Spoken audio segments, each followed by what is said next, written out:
Então, muito boa noite. Então, meu nome é Frederico Gross, sou engenheiro ambiental e vamos dar início, então, a mais um encontro da Câmara Temática de Resíduos Sólidos da ABS de Santa Catarina. Ao longo do ano já ocorreram diversos eventos e hoje, então, a gente dá início no último encontro de 2022. Primeiramente, né, eu gostaria aí de agradecer a ABS e o grupo gestor da Câmara Técnica de Resíduos, né, pelo convite aí e por toda a parceria, compartilhamento de experiência aí durante o ano todo. Destacar aqui, né, a Andréia, o Marcelo, a Tayana, a Flávia, o André, o Victor e a Mauana, né, pela parceria aí. Agradecer também, né, especialmente aí a todos que estão participando hoje aqui do encontro, e também do Fernando, né, nosso palestrante de hoje aí, que vai abordar sobre esse tema tão importante, então, de gestão consorciada de resíduos sólidos urbanos, né. É um tema que é muito incentivado, né, na política nacional de resíduos sólidos, em diversos momentos ali, ao destaque, né, na importância ali da formalização de consórcios públicos intermunicipais para a gestão de resíduos sólidos urbanos, né. A gente vê que, especialmente, né, no estado de Santa Catarina, pelas suas peculiaridades, né, mais de 80% dos municípios têm menos de 25 mil habitantes. Então, a gente entende, sim, que, em alguns casos, somente mesmo com essa articulação intermunicipal e com essa formalização de consórcios públicos, né, é viabilizado aí um ganho de escala, né, a diminuição dos custos, e o que acaba aí viabilizando, então, uma gestão mais adequada dos resíduos sólidos urbanos nos municípios de Santa Catarina, né. O Estado, ele apresenta aí cerca de 13 consórcios, só que muitos deles, né, consórcios multifinalitários e que não atuam, apesar de ter atribuição, ter no seu estatuto ali a finalidade, né, para atuar na área de resíduos. A grande maioria deles ainda não atua, né, que a gente pode fazer um destaque aí ao COINCO, né, em Curitibanos, ao CIRSURES, no sul do estado, e, é claro, né, ao CINV, o Consórcio Intermunicipal do Médio Vale do Itajaí, que é uma referência para a gente, né, é um consórcio aí que atua diretamente na gestão de resíduos há muitos anos, e com certeza tem muitas experiências aí a compartilhar e muito para auxiliar aí os demais municípios, os demais consórcios. A gente já vê isso, né, é muito legal de ver que o CINV, né, o Fernando, especialmente, aí sempre articulado com outros consórcios mesmo, passando essas experiências positivas que eles já vivenciaram, né. Então, acho que já para a gente dar sequência ali no tema, então, eu já passo a palavra, então, para o Fernando Tomazelli, ele que é mestre, né, em gestão de políticas públicas, diretor executivo do CINV, e já foi também prefeito, né, por 2 mandatos em Rio dos Cedros. Então, passo a palavra, Fernando. Boa apresentação aí, fica à vontade. Obrigado. Estou falando atrás da tela aqui, agora não sei, não enxergo mais ninguém, mas daqui a pouco a gente vai se ouvindo, né? Bom, primeiro, agradecer o convite, né, mas seja a partir do próprio Frederico, mas sei que em nome de toda a turma, nós acreditamos muito nesse modal de uma participação cada vez mais efetiva de atores qualificados aí para desenvolvimento de qualquer política pública, não diferente dentro desse segmento aqui que a gente está conversando agora, que é na área de saneamento, né, especialmente vocês, a grande maioria da área, né, ou em setores que são articulados, já que o saneamento barra saúde, né, ele interfere diretamente na questão de qualidade de vida de todas as pessoas. E é um desafio grande, né? Santa Catarina, já tarde mesmo tinha um pessoal de São Paulo conosco ali. Quando a gente traz números na parte dos resíduos, a gente fala com o peito um pouco mais cheio. Quando traz na área de saneamento, nem tanto, mas também algumas leituras que podem ser feitas, né, vocês mais do que eu sabem, pelo recorte de municípios pequenos e pelo tratamento que se faz mais hoje em unidades individualizadas do que propriamente na formatação do esgoto sanitário aí, convencional, que se fala. Porém, o marco regulatório já vem nessa direção, e nós também aqui estamos evoluindo a agir, a nossa agência reguladora aqui na região, também já fui, enquanto prefeito, presidente, 2 vezes da AGIR, e talvez isso, algumas vivências aí, nos provocam, né? Eu fui 2 vezes prefeito como executor, ou seja, ordenador do processo, 2 vezes presidente da AGIR enquanto regulação, e hoje, os últimos 5 anos, enquanto operador, digamos assim, para os municípios, em algumas atividades, mas especialmente aqui resíduos sólidos. Então, obrigado mais uma vez, espero que a gente possa, não andar da carruagem aí, contribuindo e aprendendo junto com vocês também, tá bom? Muita coisa para caminhar. Bom, vou começar com o tema traz esse foco, acho que o próprio Federico colocou, gestão integrada dos resíduos sólidos urbanos e meio ambiente, não dá para separar, né? Não é uma coisa, aliás, nada do que a gente faz deixa de estar interligado com demais setores, e essa política intersetorial é muito importante para a gente repensar algumas pautas, né? De forma isolada, muitas coisas acabam ficando pelo caminho, perdendo fôlego, ou não se sentindo parte as outras pessoas, os outros atores de outros segmentos que podem contribuir muito, e aqui fala educação, e tantos outros aí da política municipal de meio ambiente, enfim. Então, por isso que a gente não separa essas pautas, até porque não deve ser feito, né? Não é competência nossa fazer. E ressignificando práticas e conceitos é um desafio, né? Talvez seja um pouco petulante essa afirmação, mas a gente vem se desafiando a cada dia, né? Até porque estamos em sendo, né? Estamos em sendo constantemente, interagindo aí, os próprios conceitos vão mudando, né? Eles são dinâmicos aí com o passar do tempo. Então, é dentro desse cenário que eu vou colocar um pouquinho de uma experiência do que foi de 2003 até 2016, e do 2017 até agora, no segundo momento, sobre o mesmo território, né? Ou seja, as formas de entendimento e de envolvimento mudaram, o objeto é o mesmo, né? E a gente quer colocar um pouquinho disso também. Óbvio que a gente tem que abrir esse leque, estamos inseridos dentro de um cenário de legislação nacional, de um país com diversidades climáticas, territoriais, étnicas, enfim, biomas, condições de ocupação, adensamento ou não, enfim. E, de uma forma inteligente, isso pode ser um ativo muito grande, né? Ao mesmo tempo que, às vezes, dificulta você ter algumas práticas que possam ser simplesmente replicadas, mas, ao mesmo tempo, você tem muitas atividades para todas as questões que podem ser somadas e aproveitadas também. Então, dentro desse território brasileiro, com seus 5.570 municípios, né, tem vários arranjos, e entre esses arranjos, aqui, eu diria, sul do Brasil, tem uma peculiaridade já há bastante tempo de trabalhar de forma associativista.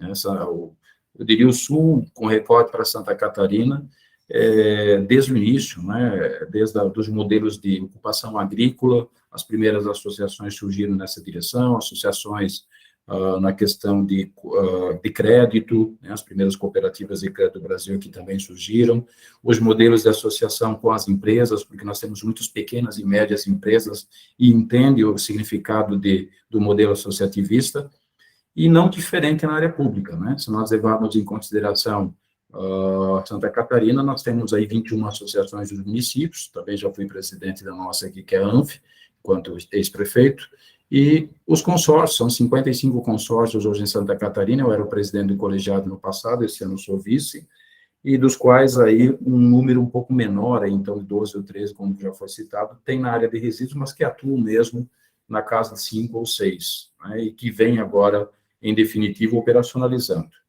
Mas falando a nível de Brasil ainda, obviamente que a gente é uma federação, nem sempre essas hélices funcionam harmoniosamente, né, entre União, Estado e município.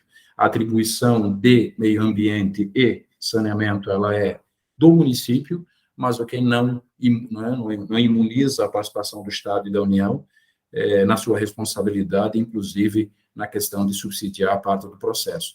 Mas a gente tem esse olhar municipalista bastante presente. Óbvio que quando você foca só no município, às vezes pode se tornar um pouco míope também.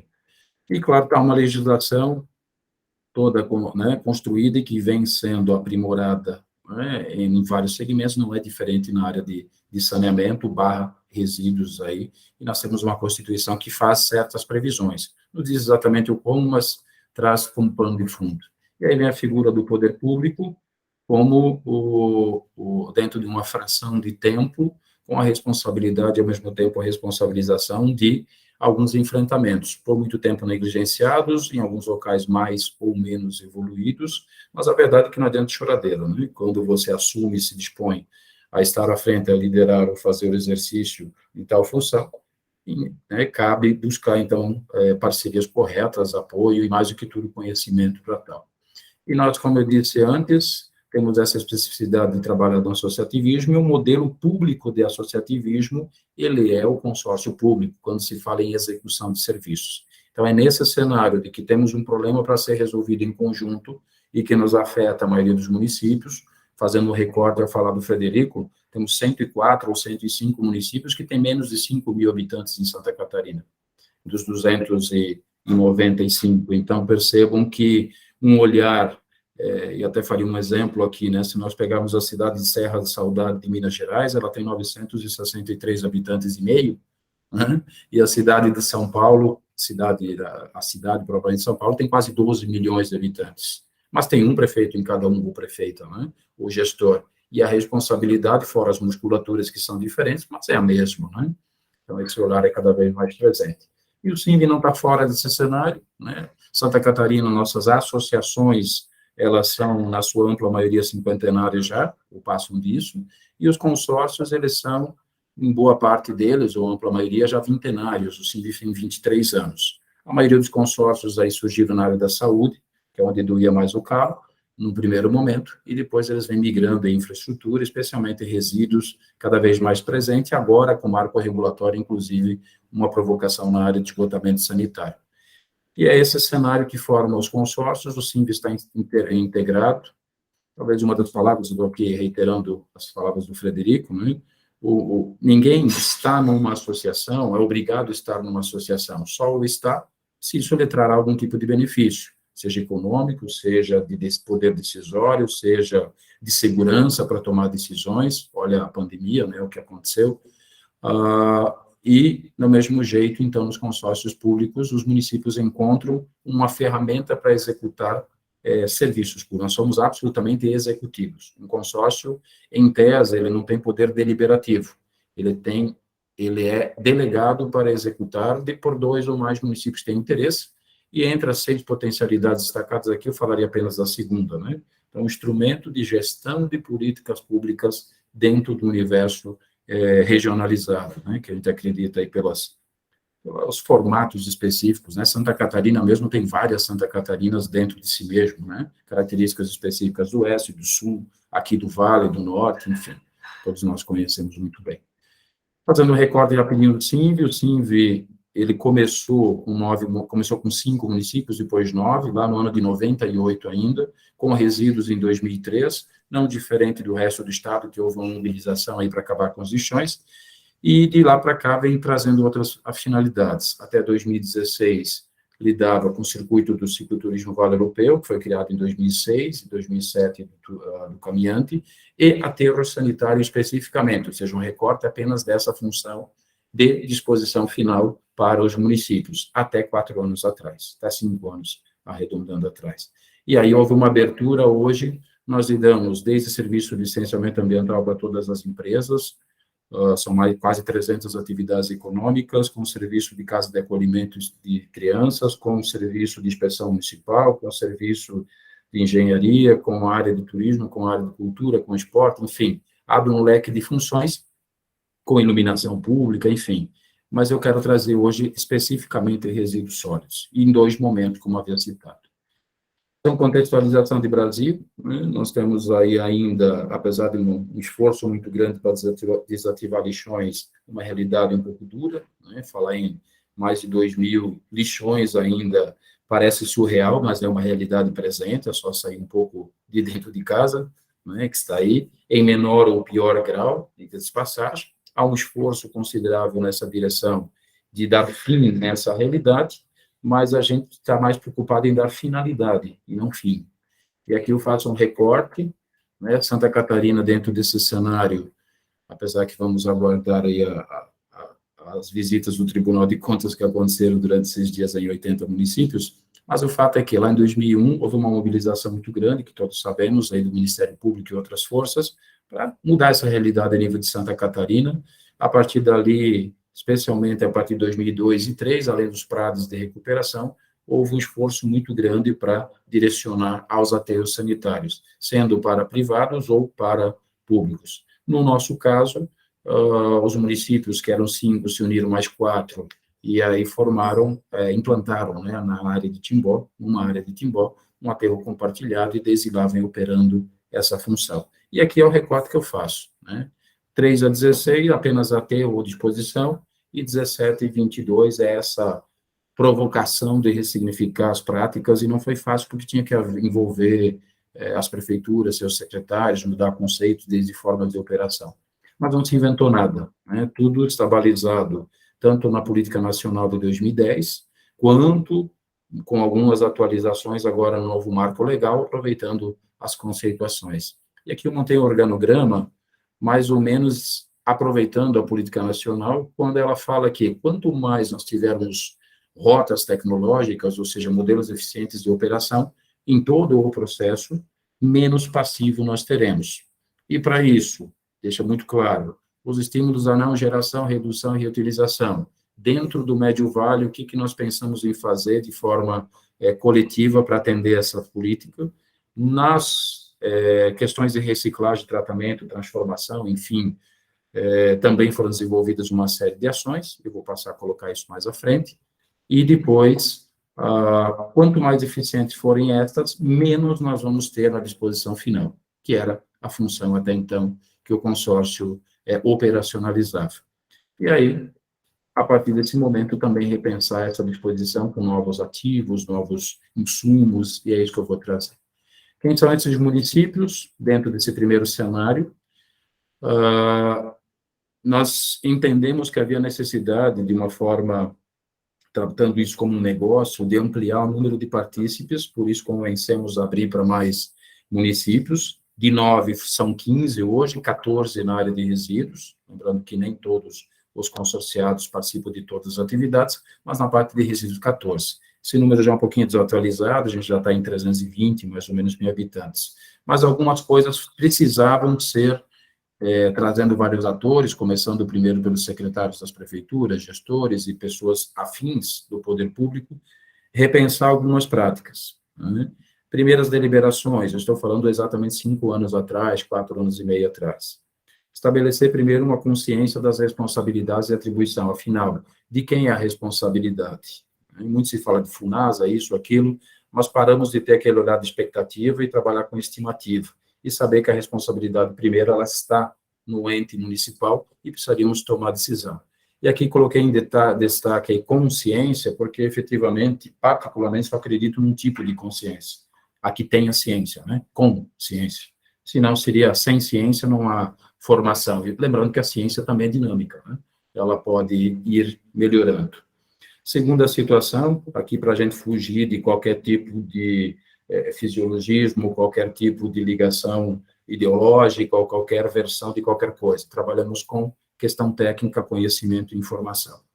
Um sentimento de pertença da região como um todo, para que a gente adote as mesmas práticas, e de absoluta interdependência, ou seja, de nada adianta nós, municípios tão próximos aqui, 2 ou 3 terem uma prática e os outros não, né? Nos impactamos mais em saneamento, né? Nada adiantaria o município, a jusante, estabelecer uma bela política de saneamento e esgoto, quando há um montante, né? E nós somos um vale, o rio que corta todos eles, não o tivesse. Então, essa interdependência ela é muito presente.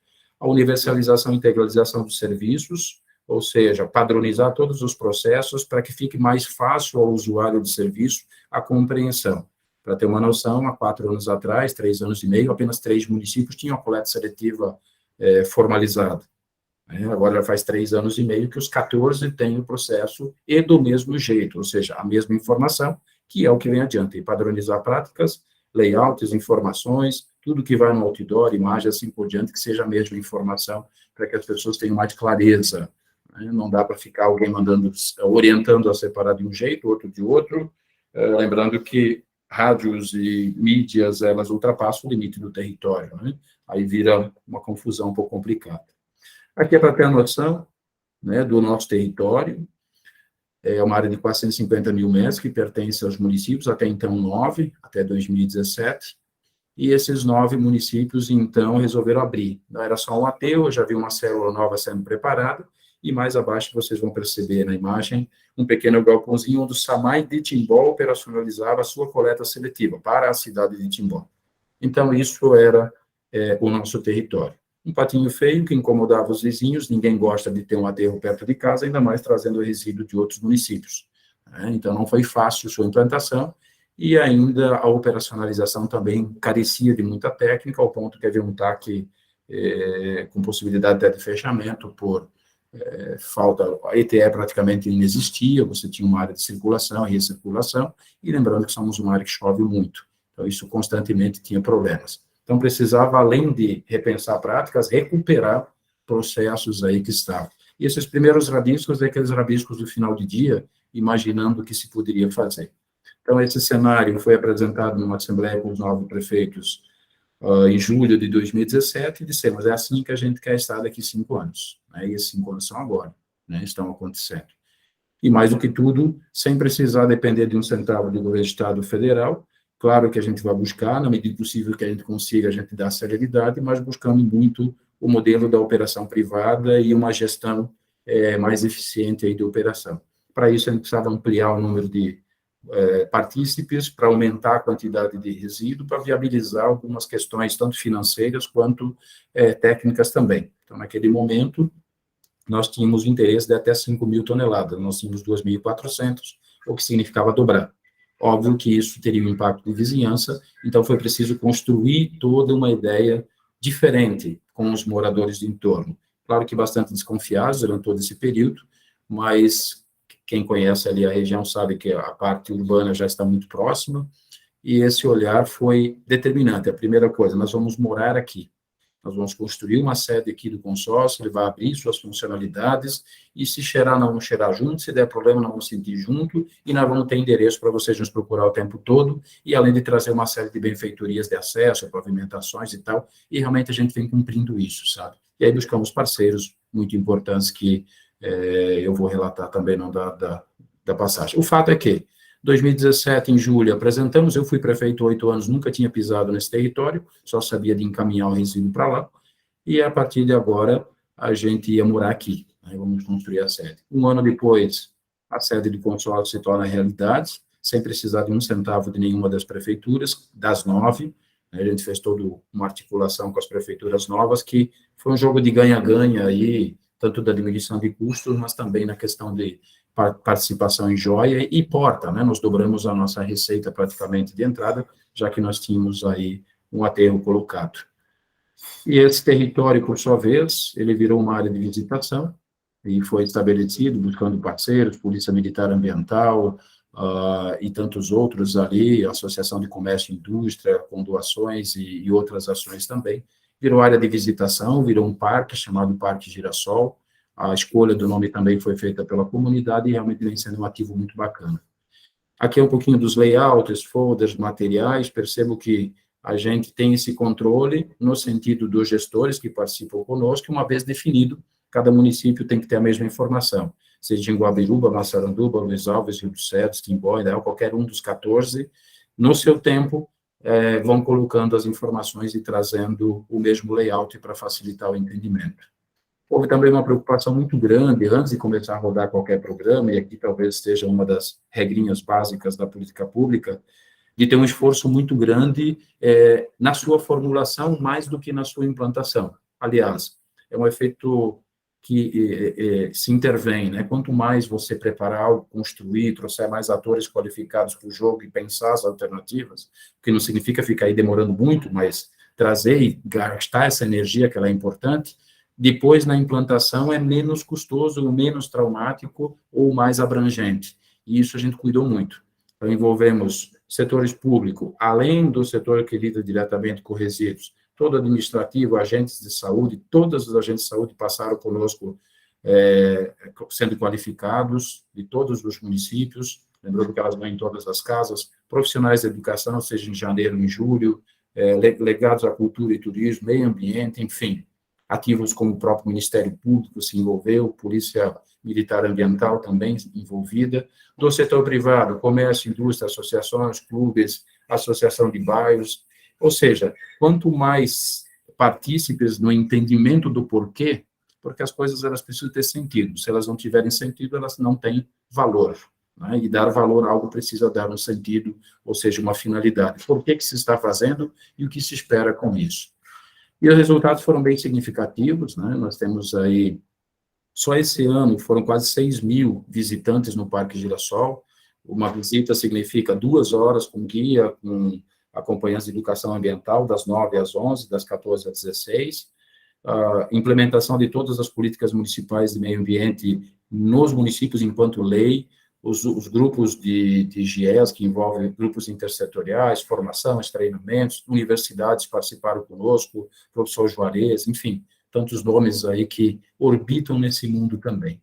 E o parque é uma realidade, né, uma realidade de visitação em tempo real, aberta, para qualquer um que queira passar, onde vai encontrar peixe, trilha ecológica, vai encontrar tratamento de resíduo, vai conhecer TE, enfim, a gente procurou desmistificar aquela ideia de que nunca ninguém tinha entrado, ficava sempre imaginando, e a imaginação é um problema, né? Então, a gente procurou, mais do que tudo, claro que teve que se qualificar para isso, né? Também não dá para fazer qualquer coisa. E aí já está pequeno, já estamos promovendo aí a construção de um novo auditório, que já vai ser evoluído, porque ficou pequeno o nosso espaço. Esse novo auditório tem mais de 300 lugares para eventos, congressos, tal, que hoje a gente já faz, mas alugando tendas e lonas dentro do parque. E também haverá 6 salas de incubação de startups e tecnologia dentro de um território que até 5 anos era só um aterro sanitário. Né? Não estou reduzindo no sentido que o aterro não é importante, mas estou dizendo que aumentou a finalidade. Para que você tenha, agora, passada aquela fase inicial de envolvimento, direcionamento, qualificação, dar sentido, o que se vai fazer, a alteração de legislação, adequação em todos os municípios de práticas, agora vamos operacionalizar. Então, entendemos que era preciso implantar coleta seletiva em todos os municípios, fez 4 anos agora que todos o fazem, dos 3, 14, e também repensar o modelo de tratamento. Decidimos fornecer uma embalagem específica, essa amarelinha que está na foto acima, para todas as residências de todos os municípios que adotam o programa.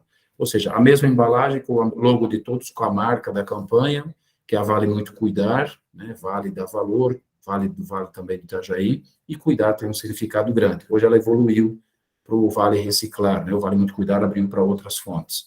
E a embalagem amarela tem a ver com o girassol, com o parque. Hoje é entregue quase 5 milhões de embalagens dessas em todos os municípios, como forma pedagógica de estimular a separação dos materiais secos. Basicamente é isso, né? E dá um resultado de muita clareza. Está claro qual é a embalagem, não é saco, né? Saco é para lixo, embalagem é para coisa que tem valor. Você sabe, fica muito claro o dia da coleta seletiva, porque tem aquela fileira de saquinho amarelo por tudo que é lado, não tem como se enganar, e um material com qualidade que chega nas triagens, né? Nós temos 3 hoje instaladas. Enfim, também modelos de acondicionamento para as áreas rurais, modelos para as áreas urbanas, os ecopontos para a política de reuso, geladeira, fogão, móveis, que são reusados através da assistência social, e o que não tiver bom que as pessoas entregam, vem lá para o setor do parque, a gente faz a devida destinação total, ou seja, padronizamos o processo de separação, secos e úmidos, basicamente é isso, ou seja, seletivos e o convencional, que é rejeito e orgânicos em conjunto, os modelos de acondicionar nos locais certos e com o tipo da embalagem, e, obviamente, tem que padronizar os processos de coleta. Então, ficou estabelecidas as coletas, e independente do município fazer com o seu caminhão, com o seu SAMAI, ou terceirizado sozinho, mas houve a provocação para que o próprio consórcio contratasse uma única empresa e operacionalizasse nos seus municípios. Hoje, 11 dos 14 municípios são assim. A gente faz uma licitação única, opera coleta, transbordo, transporte, destinação, enfim, todo o resto do processo também. E os que não fazem essas etapas operam sozinhos, mas dentro do padrão visual e as questões que estão.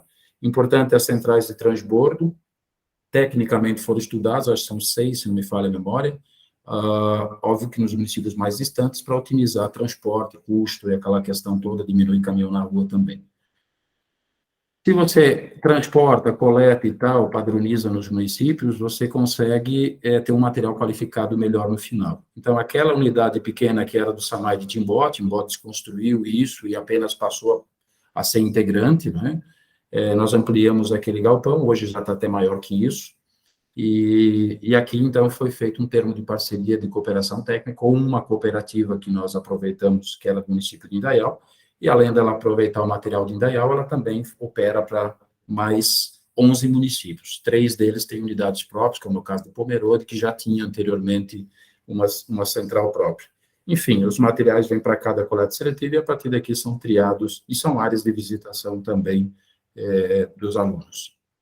Para os resíduos convencionais, aqui a gente é uma obsessão, né, o quanto mais nós operacionalizássemos, se falar em peso, representa 80% de todo o resíduo, né, 20% em peso vem através da coleta seletiva, lembrando que os índices nacionais são 3% a 4% de aproveitamento, né, nós estamos em 20% a 22%, nós temos alguns municípios já com 33%, 34%, porém, tem que ser levado em consideração alguns fatores, se é um município mais rural, se é mais urbano, o mais rural tende a já eliminar a parte de orgânico no aproveitamento, seja para compostagem local, seja para animais, ou seja para outras formas aí de horta, o que não é tão comum onde é mais urbanizado. Mas, independente se essa média, ela está em 20%, 22%.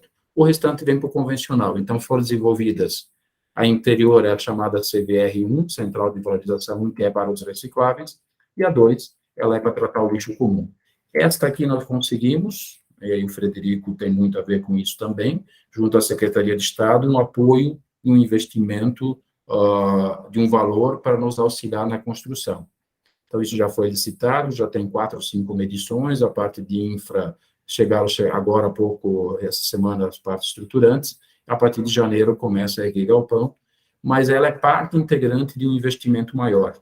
Ou seja, esta linha, construção, galpão, 2 linhas de processamento de 80 toneladas cada uma, né, por dia, ou seja, 160 toneladas por dia, ela foi projetada para dar conta de todo o nosso resíduo. Isso significa que, né, dentro do trâmite de operação, em até 2 anos, nós queremos não colocar mais nada para o aterro. Ou seja, o aterro vai ficar um backup temporário para aquelas questões que estão ainda caminhando. Aqui abriria um leque grande, no nosso objetivo falar tecnicamente disso, né, poderá ser uma outra oportunidade, mas mostrar que foi padronizado. O que isso faz, a grosso modo? Então, o resíduo coletado, em vez de descarregar no aterro, vai nas 2 linhas de separação, há uma triagem ainda, depois de um rasga-saco, uma triagem que ainda vai tirar algum material em peso, algo em torno de 6% a 7%, que vai ter ainda PET, ainda vai ter metal, porque por mais que você tenha seletivo, ainda acaba vindo, esse material vai para a CVR1. Depois vai triturado e vai para um equipamento chamado desidratador, ele separa a fração orgânica, que é o resto dos alimentos, e também papel que acaba se desmanchando. Essa fração orgânica ela vai para o processo de biodigestão ou gera energia, ou gás metano, né, e é o plano de negócio que vai dizer o que é mais interessante, e, por sua vez, aquele lodo, ou ele se transforma em fertilizante ou em compostagem, que aí são outras tecnologias para aproveitamento desses materiais, e o que sobra de líquido ainda vai para a ETE para tratar. E a fração sintética, depois da desidratação, que representa aí 34%, 37%, o orgânico 53%, 52%, 54%, varia um pouquinho.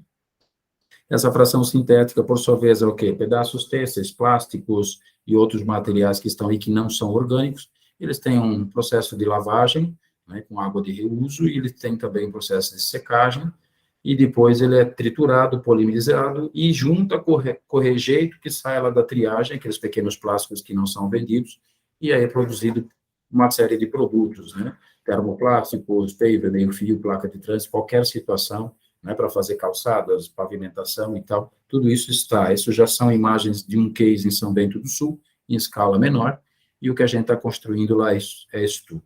Em outras palavras, pegamos uma fração do nosso território, fizemos uma concessão para investidores privados, nós colocamos o terreno e mais o galpão com os equipamentos da separação, e daí com os subprodutos, todos os equipamentos galpão para fazer os termoplásticos, todo o biodigestor, geração de energia, toda a estrutura que vai para a compostagem é parte do investidor privado.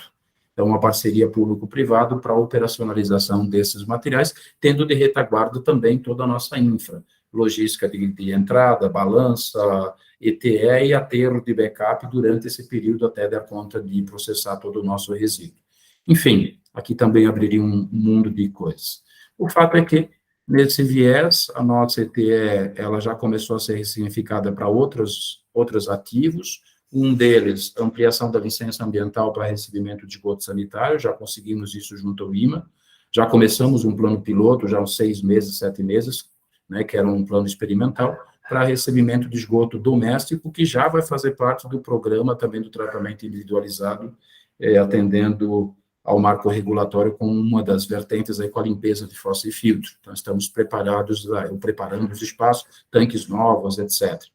Aqui nós conseguimos alguns recursos também de alguns equipamentos, como o filtro prensa, que também foi conseguido junto ao Estado, e estamos investindo em areadores. Também abrimos a licença para recebimento de areia, DETA e ETE, que já entra como insumo, como ativo, né? Além de ser porta de entrada, ela também nos ajuda, usa para cobertura do aterro, e o esgoto utiliza até para diluir junto do churume e trazer carga viva, mas enfim, aqui nós iremos longe com essa história, são cases que estão sendo estudados, além de outros incentivos. Estamos abrindo para resíduo de construção civil, e algumas outras ações para aproveitamento do espaço, já que a nossa meta é substituir isso tudo, o espaço e a estrutura do que operava lixo doméstico para outros resíduos que tragam receita também. Enfim, a grosso modo, né, para ir concluindo, dentro do meu tempo, algumas coisas para fechar esse tema, né? Então, a gestão integrada, ela passou a entender uma região como um todo, definir o que se queria, de que forma,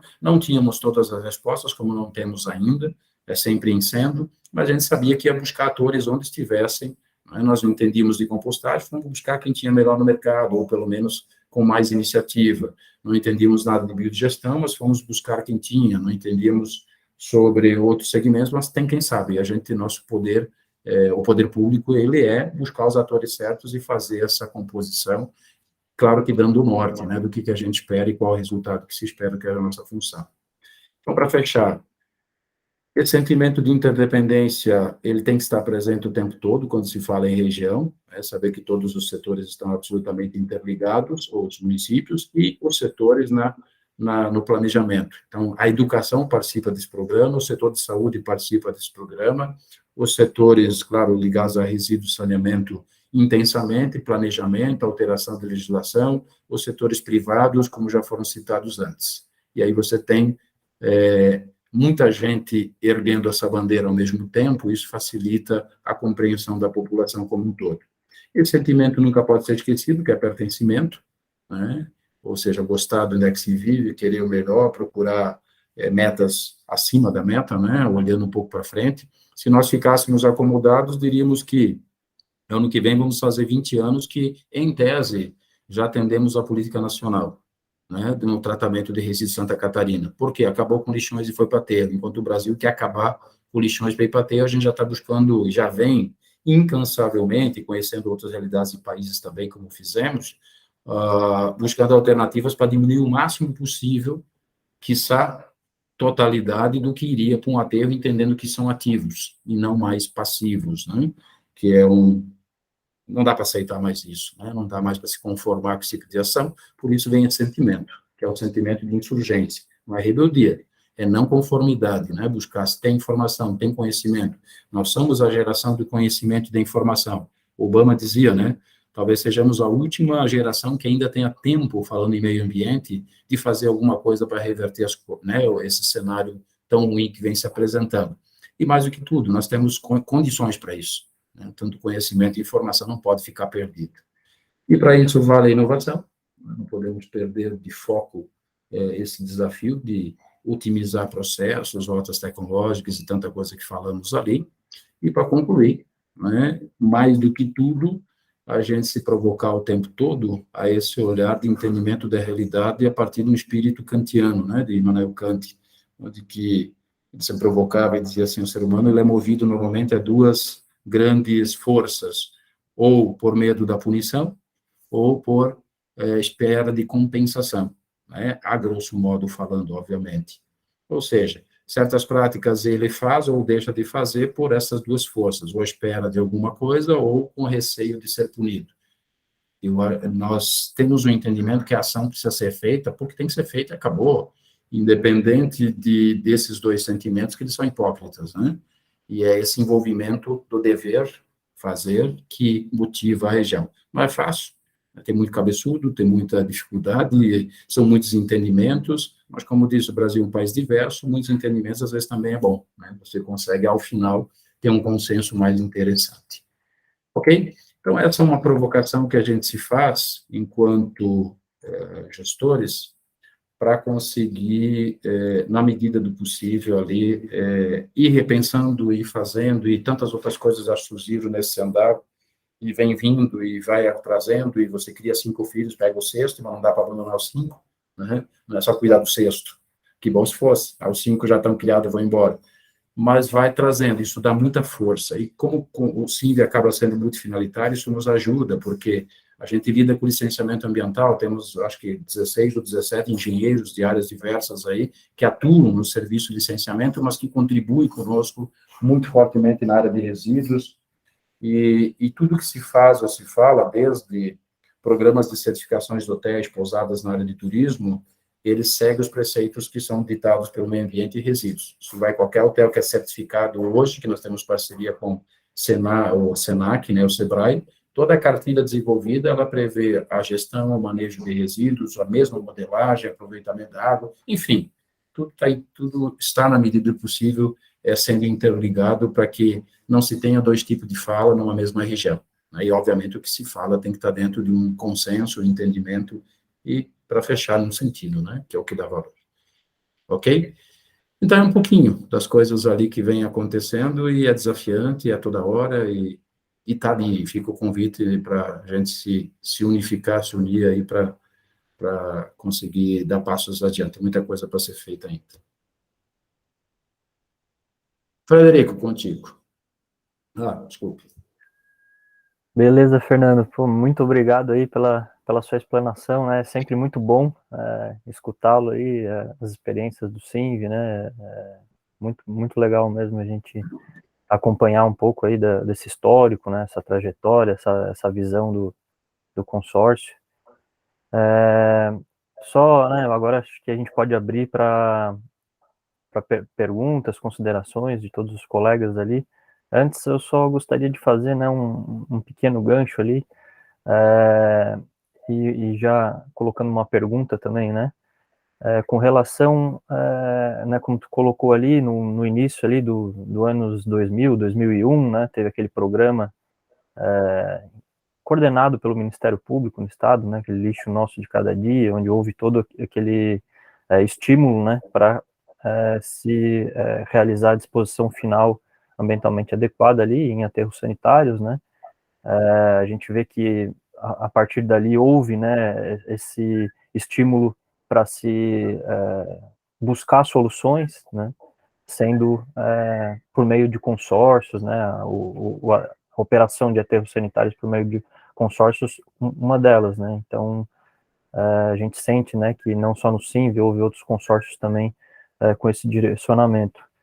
Agora, passado todos esses anos, né, eu queria saber, assim, mais como que tem se dado ali a questão da articulação para evoluir, né, em outras soluções, como o da coleta seletiva, como se deu o processo de convencimento, né, por parte dos gestores municipais, como que é trabalhado essa articulação dentro do consórcio mesmo, se é por colegiados, como que funciona, né, essa dinâmica de demonstrar, né, os avanços necessários aí e convencer, né, todos os gestores municipais aí e embarcarem como eles vêm embarcando aí ao longo de todos esses anos. Eu falei só o bonito até agora, né? Vamos agora para as partes dos meandros, das entranhas. Não é simples, porque, assim, infelizmente, há muitos vícios de operação. E não é uma questão de culpar e atirar pedra, mas é por causa da modelagem. Eu fui 8 anos prefeito de um município pequeno, 13, 14 mil habitantes, e a gente sabe da dificuldade que é fazer gestão de você ter responsabilidade em todos os setores. Aliás, o setor público é a única empresa do planeta que opera tudo. desde iluminação pública, esgoto, água, resíduos, transporte de aluno, passageiros, enfim, né? A gente tem que ser, e não dá para ser bom em tudo, tu é mais ou menos em. E aí um gestor, um prefeito, uma prefeita que entra naquele mandato, ele tem mais especificidade num segmento, então ele meio que nem uma galinha cheia de pintinho, ela dá um pouquinho mais de olhar daquele, depois volta a pegar os outros, e pode variar, ou mais na infraestrutura, ou mais na educação, um olhar mais cuidadoso para a saúde, enfim, que faz parte dessa logística. E nós tentamos convencer, especialmente municípios de pequeno porte, tem mais dificuldade de ter um processo de operacionalização terceirizada, né, do privado, convencer de que o privado não é melhor que o público, mas ele é especialista em determinada situação. Aquele que lida com transporte de resíduo é só resíduo, que trabalha com transporte de animal é só animal, que transporte passageiro é muito segmentado. Então, a especialidade dele ou do setor privado acaba sendo. Precisa ser assim? Dá para o setor público fazer? Claro que dá. Mas no entendimento que é preciso operacionalizar mais tecnicamente os serviços e quais são as vantagens, é que a gente foi tendo sempre essa discussão e trazendo para o jogo. E municípios pequenos não atraíam o interesse de privados de fazer toda uma mobilização, porque o custo logístico de operacionalizar um pequeno município, como o doutor Pedrinho nosso, que tem 4.000 habitantes, inviabiliza, porque não é só o caminhão, é toda a logística técnica que envolve um processo de operação em todos os períodos, manhã, tarde e noite, e sábado e assim por diante.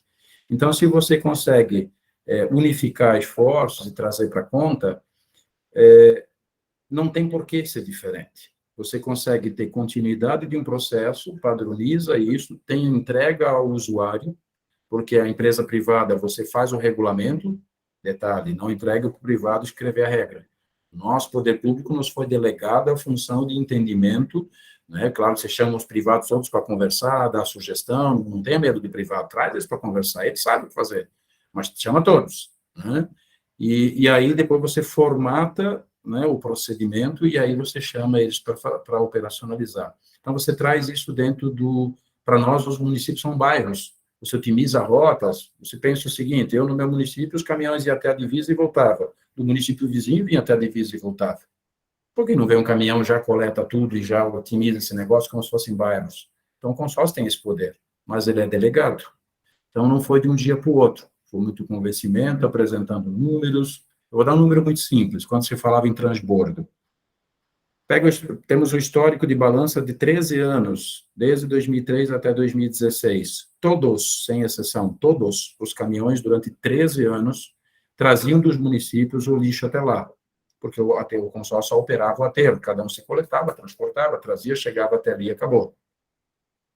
Todos vinham com, em média, 70% da carga.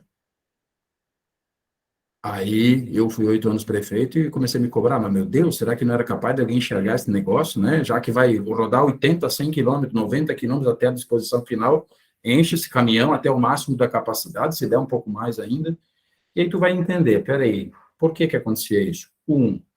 Porque quando as rotas não eram bem dimensionadas, estava na cabeça do motorista da prefeitura. A maioria, quando nós precisamos das rotas, nenhum município, para não dizer nenhum não, 90% não tinha. Tem que falar com o motorista, ele sabe, ou seja, o dia que o motorista ficar doente, era o samba do crioulo doido, porque daí não tinha mais onde fazer, né? O outro ia ter que adivinhar onde é que era o roteiro.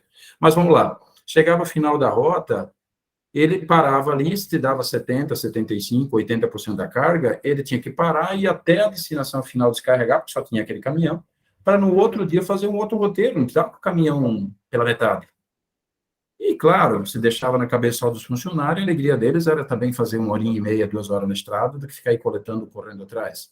Então, o serviço que dava de fazer em 2 dias, ficava 5. Né? E uma coisa é coleta, é o caminhão, o motorista, 3, 4 atletas olímpicos correndo lá, né, que eles são fodásticos, né? E tal, parando um tipo de consumo. Outra coisa é do município até o destino final, é o caminhão e o motorista. Todos os municípios embarcavam os 3 na cabine e vinham 1h30 e 1h30 para voltar.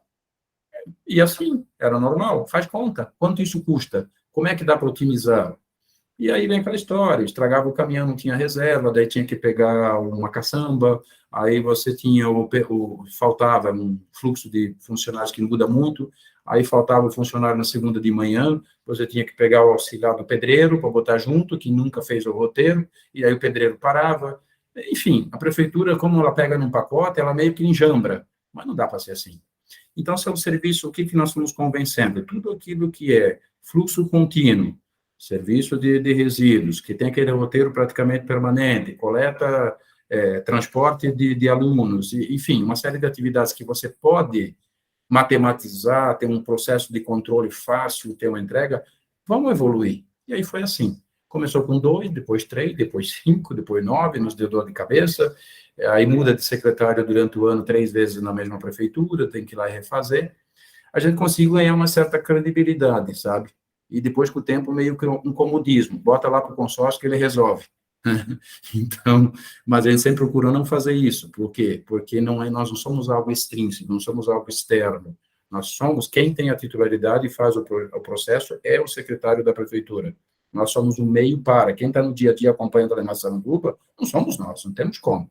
A gente ajuda a organizar trajetos, horários, processos, tal, faz o edital, licita, a partir desse momento o acompanhamento é teu. Né? A gente tem o meio para conseguir quantidade, diminuição de custo, operacionalização, mas sempre desde o início, nós estamos procurando o menor preço. Nós queremos o melhor serviço.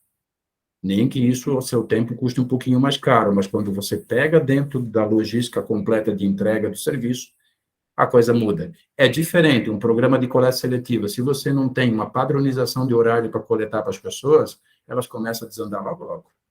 Né? Pô, eu botei fora de manhã, não passaram. Eu coloquei de noite, eles passaram de manhã. Eu coloquei lá, só recolhendo outro dia, vieram os cachorros, deu problema. Então, tem que ter entrega. É a ideia do SEDEX 10. Por que faliu? Porque não entregava mais até as 10 da manhã do outro dia. Ah, estragou o caminhão, a moto, você não interessa. Se tu falou que ia entregar até as 10, mesmo assim tem deficiência. Mas, enfim, só para dizer que é um processo árduo, não foi tão simples, mas de muita conversa, muito envolvimento, e sempre tecnicamente, não é o que se acha. Certo, obrigado, Fernando. Marcelo? Boa noite a todos.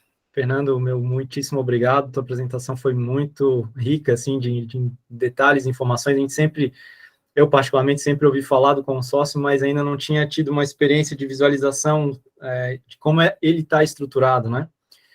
E, bom, a minha pergunta, na verdade, Fernando, ela vai de acordo com o que normalmente a gente atua, né, no dia a dia. E é muito legal vocês apresentarem as estratégias, né, de novos modais, novas rotas, ou novas no sentido, né, de oferecer novas rotas tecnológicas para os municípios consorciados. A minha dúvida, ela fica em relação a como se dá a tomada de decisão em relação a um determinado modal, né? A gente tem visto em municípios de grande porte a valorização de orgânicos em iniciativas comunitárias, né, para diminuir um pouco aí o custo de transporte e tudo mais. Em compensação, a gente sabe, né, que centrais de valorização de orgânicos centralizadas, elas também têm o seu ganho de escala. E se essa tomada de decisão, como é que ela conversa com os planos municipais, ou não sei se vocês aí têm um plano regional de saneamento básico, né? Porque, de fato, o instrumento de planejamento desses municípios, ele deve dar um determinado norte, né, de qual a solução que foi adotada, e como é que vocês abordam, ou se tem alguma estratégia de avaliação, e até mesmo de apoio aos municípios em revisar o seu planejamento. Queria entender um pouquinho mais em relação a isso. Isso, tá perfeito. Primeira coisa, não existe um melhor projeto, existe um mais adequado. Até hoje a gente falava com o pessoal de São Paulo também. A gente vê muitas experiências, não só aqui no Brasil, fora também, tanto de tecnologias quanto de alternativas, há iniciativas que promovem a estímulo à compostagem em loco, há outras que estabelecem a ideia do baldinho, há outras que estabelecem a ideia do reciclável de levar para a escola. Todas elas são consideráveis, e acho que todas elas têm que ser olhadas dentro do ambiente, e da distância, o deslocamento, se são municípios mais conurbados, se são mais distantes, se é mais urbanizado, enfim, acho que tudo isso tem que ser ter a sua estratégia. Como desde o início, uma dos focos, os olhares que nós tínhamos era a implantação de um processo de operação em grande escala, ou seja, da conta de todo o resíduo, com a implantação das usinas, e nós já vimos aqui 10, 12 anos atrás, já estivemos na Alemanha, já estivemos na Suécia, já estivemos conhecendo várias tecnologias, iniciativas, e muitos vieram também, mas sempre no olhar de que não é um equipamento, é um processo, né? E ele tem que ser ajustado.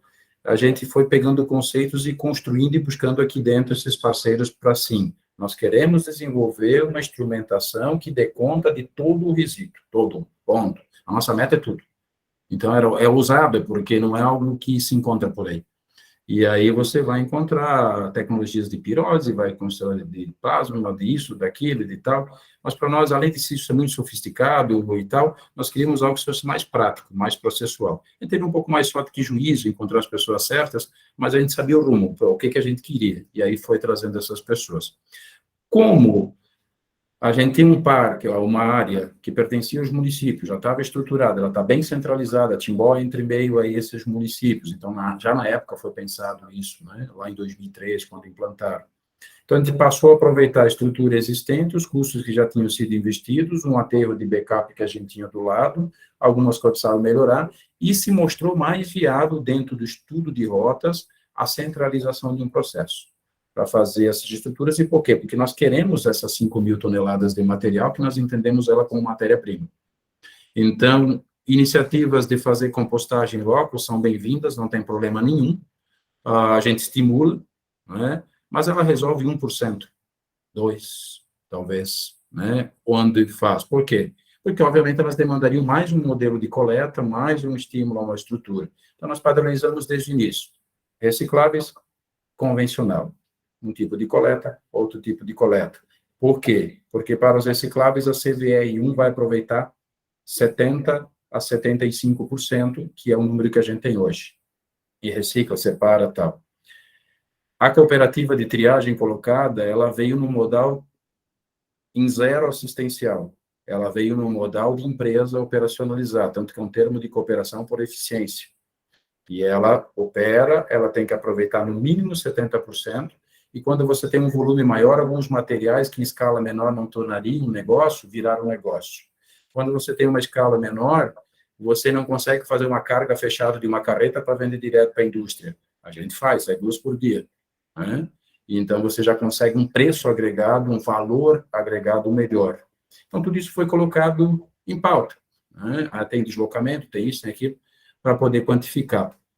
E porque o rejeito dela também tinha destino para ser colocado. Então, meio que foi feito um arranjo em torno da finalidade que se tinha. Né? Então, se justifica. Agora, se o objeto não é diminuir o que vai para o aterro e criar toda e qualquer situação, considerando que o orgânico é a fração que mais pesa. Né? Quanto mais você conseguir estimular atividades de compostagem, separação, ou programas de recolhimento, aí é fazer conta. Então, esses roteiros, eu diria, eles não são replicáveis simplesmente, né, como várias iniciativas. Algumas vão se adequar melhor a um formato, outras em outros. Então, não existe o melhor projeto mais adequado, sim. A gente vê muita iniciativa bacana acontecendo ali fora, algumas coisinhas está meio que aproveitando também, sabe? Especialmente em áreas de difícil acesso, que você tem muito custo de botar um caminhão para buscar, então a gente foca nesses locais e mais intensamente essas práticas, porque, honestamente, hoje nos interessa o orgânico. Nós queremos o orgânico, não para botar na terra, para ir para o biodigestor. Né? Então, como ele tem uma finalidade, ok, se não tivesse, resolve no início, tenta estimular a resolução lá no início, nem o que mora no apartamento, não sei, mas estimular cada vez mais a compostagem também é muito válido.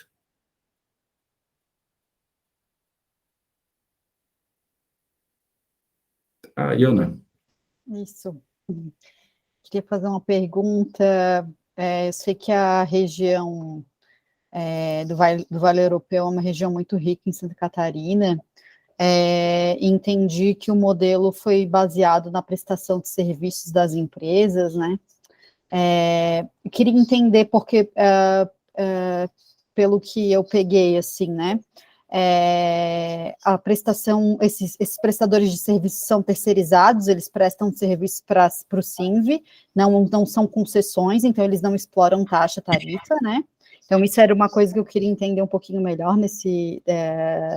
dessa operação, né, dos terceirizados, nesse contexto da remuneração e tal. E outra coisa é sobre a questão dos catadores, né? Eu sei que o modelo foi, ele é um prestador de serviço dentre os prestadores de serviços possíveis, né? A gente sabe que tem aí um histórico de falta de eficiência muito atrelada à não remuneração desse prestador, é um prestador que trabalhava no assistencialismo, então não tem como tu evoluir tecnologia dentro de um galpão, não tem, mal tem como remunerar aquelas pessoas que estão ali, né, que normalmente são mulheres, pessoas com deficiência, idosos, né, então a gente sabe como é que funciona, assim, né, o galpão no contexto de abandono, né. Então, eu queria entender o que aconteceu com os catadores, porque mesmo sendo uma região rica, a gente sabe que os catadores existem, mesmo dispersos, né, ou esses que estavam dentro dos galpões, se eles foram absorvidos pela empresa, se teve uma condição para que isso acontecesse, né, para que eles não ficassem sem a sua subsistência, né. Excelente. Eu posso começar de trás para frente, né, então. Vamos lá. Não era uma realidade muito presente a questão de catadores na nossa região, até porque é uma região de absolutamente pleno emprego, placa a todo instante, mesmo na pandemia. Se tornou, porque a gente criou negócio. Em outras palavras, ficou muito bom passar e recolher o saquinho amarelo na rua, que está tudo montadinho lá e tudo. Hoje nós temos um enfrentamento com esses, que estão oportunisticamente se aproveitando. Vocês viram, tinha uma plaquinha lá, não mexe no meu saco e tal. Então, um decreto com patrimônio público. Mas eu vou começar do processo inverso, então. Nós tínhamos algumas ações pontuais, nós tínhamos o entendimento que o poder público, a responsabilidade sempre do resíduo é do gerador, ponto, seja empresa, comércio, indústria ou na minha casa, eu sou responsável pelo que eu consumo e o quanto que eu gero, como isso vai ser tarifado, depois eu volto nesse assunto, foi uma construção também que está em sendo, né, agora hoje já está bem mais efetivada, todos os municípios tinham algum tipo de taxa, mesmo que incipientes, mas eu vou focar ainda aqui na questão. Então, nós tínhamos uma única cooperativa, que era do município de Indaial, que eu disse antes, e trouxemos. Indaial foi muito próximo de Timbó, praticamente. O nosso terreno faz divisa com Indaial, então isso ajudou bastante. Não tínhamos concorrência, era só que tinha, né? Não tinha duas, só tinha uma.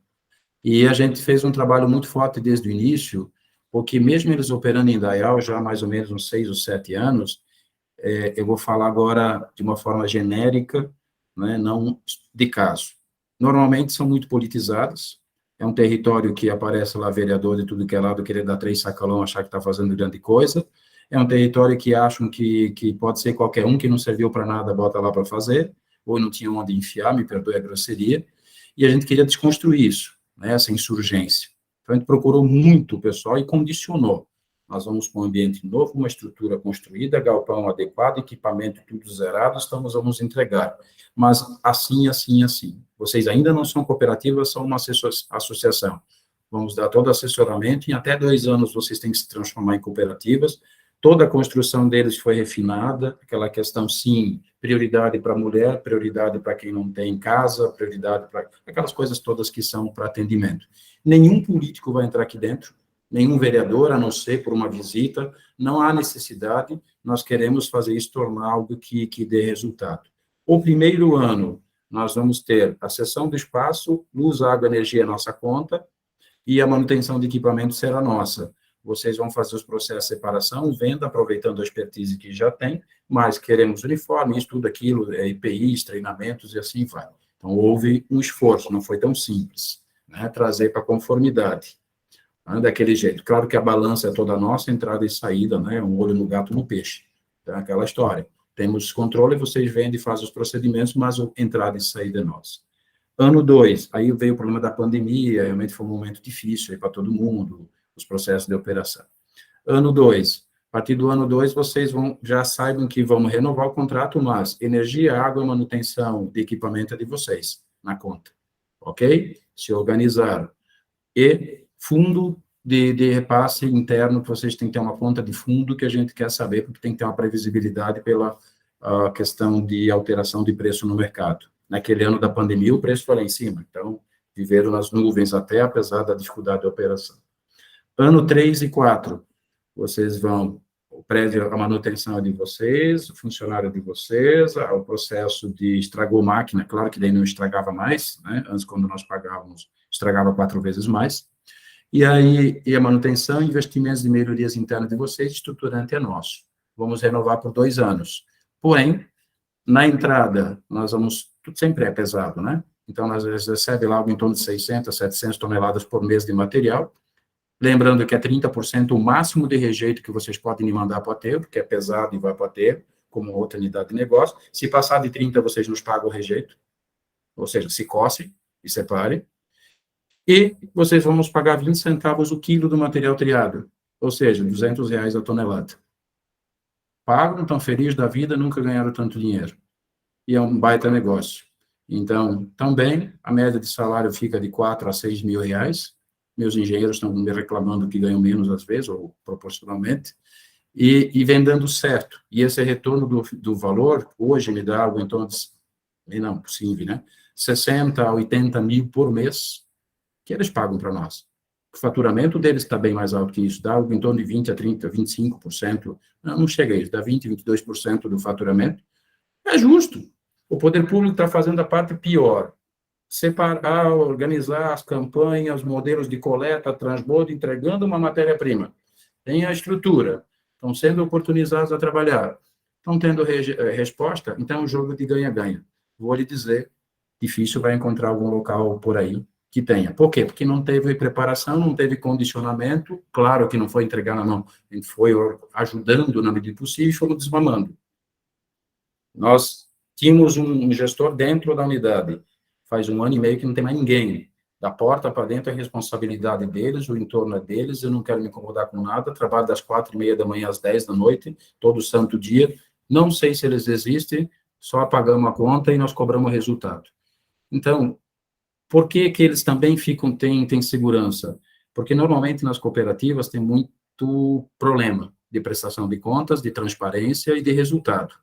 Aí você tem 4, 5, 6 que começa a desviar, corre o risco, né, de não prestar contas, o pessoal desanima. Como que nós, público, a balança é pública, a mesma informação que vai para os municípios, todos eles têm, então dá credibilidade, inclusive, para o processo de gestão deles lá dentro. E isso veio dando um resultado muito bacana. Mas, lembrando que estamos aí no entorno, né? Voltando à questão da cobrança, como é que funciona? Nós somos, para as prefeituras, um meio para... em outras palavras, cada município tem um convênio conosco, contratualizando o que ele quer. Eu quero só a seletiva, ok? Seletiva vezes tanto a tonelada, está ali. Eu quero a convencional também, ok? Coleta convencional vezes tanto a tonelada. O processo de aterro, que são os 14, custa tanto a tonelada. Enfim, cada item é como um leque de serviços. O município convenia conosco, lembrando que os municípios são donos, né? A gente tem essa convenção formada com os próprios prefeitos, eles que definem o valor a gente apresenta tecnicamente o custo, os valores da tonelada, o quanto foi, processo licitatório. E poderia o SINV operacionalizar com funcionário próprio. Eu não precisava terceirizar. Então, a escolha pela terceirização era mais, técnica. O município de Guabiruba, por exemplo, convenia com o SINV para operar hoje a seletiva, convencional, transbordo, transporte, triagem e o aterro, e auxiliar em todas as campanhas e materiais que eles pagam daí, né? Eles só auxiliam no layout. Final do mês, até o dia 5, vai lá e paga por serviço, nós somos prestadores de serviço. Se nós, SINV, quisesse comprar caminhão, contratar funcionário e operacionalizar, não teria problema nenhum. A nossa escolha não é essa, porque a gente não tem musculatura e nós somos públicos. Aí tem que abrir concurso público, efetivação, não teria logística para deslocar esses funcionários até lá, então inviabilizaria. Então, a escolha, ela é apenas uma decisão coletiva. Cada município tem sua taxa ou tarifa. Timbó, por exemplo, é o SAMAI. Então, Timbó é o SAMAI de Timbó, que tem um convênio conosco, nos paga pelo serviço, ele, por sua vez, tem tarifa. Outros têm taxa. E aí nós fizemos um trabalho, junto com a nossa agência reguladora, a AGIR, tem pessoas aqui também, de instrução, orientação aos municípios, de acordo com o marco regulatório, desde o ano passado, para que eles ampliassem, dentro daquela responsabilidade da cobrança sobre renúncia de receita, né, fizesse a cobrança. Por quê? Porque a maioria dos municípios ou tinha isso atrelado ao IPTU, como mais um serviço junto à guia do IPTU, ou, e ainda pior, faziam isso só sobre o perímetro urbano. Qual é a diferença de quem mora na área rural, perímetro urbano do resíduo? É a mesma. Aliás, é mais caro para buscar, se fosse colocar, né? Mas quando se faz uma taxa, o valor médio. Então, esses processos de quantificação, eles são decisórios de cada município. A gente ajuda a orientar. Mas nós, SINV, não cobramos taxa, tarifa, os municípios nos pagam porque nós somos o meio deles, né, conveniado para operacionalizar. Em vez de fazer sozinho, faz de forma compartilhada e paga pelo serviço. Paga para si mesmo, no fim, né? Mas é esse o procedimento.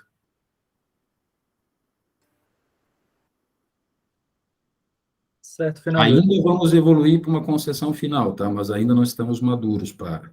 Vai chegar o momento que a gente quer fechar todo o circuito, inclusive de todo o processo, né? Daqui uns 3 anos, 4, não está maduro o suficiente para fazer o que se faz em algumas regiões da Alemanha, não em toda a Alemanha, que são as Landkreises, que você regionalmente tem um processo único que delega e tal. Mas a nossa legislação é um pouco travada para isso, né? Nós precisaríamos ter a titularidade, a delegação definitiva do serviço, mas no Brasil não é assim, né? A titularidade é do município, o consórcio é uma opção discricionária deste ou daquele prefeito. Então, corre o risco de mudar prefeito, daqui a pouco algum não queira continuar, por algum motivo.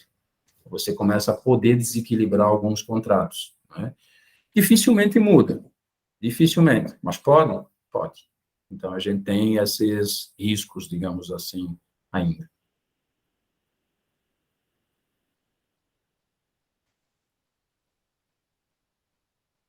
Se a gente tivesse a titularidade, eu faria concessão e nós cobraríamos diretamente do usuário. Pensa a alegria da prefeitada não precisar cobrar esse tipo de coisa politicamente. Então, o SINV ia ser o maldoso da história e não tinha problema nenhum, porque a gente ia ser tecnicamente justo, né? E pronto, agência reguladora e tal. Mas não temos a titularidade do serviço, quem tem são os municípios. Caroline levantou a mão ali para fazer uma pergunta. Caroline, só peço desculpa ali, só para fazer uma complementação aí também a fala do Fernando, né?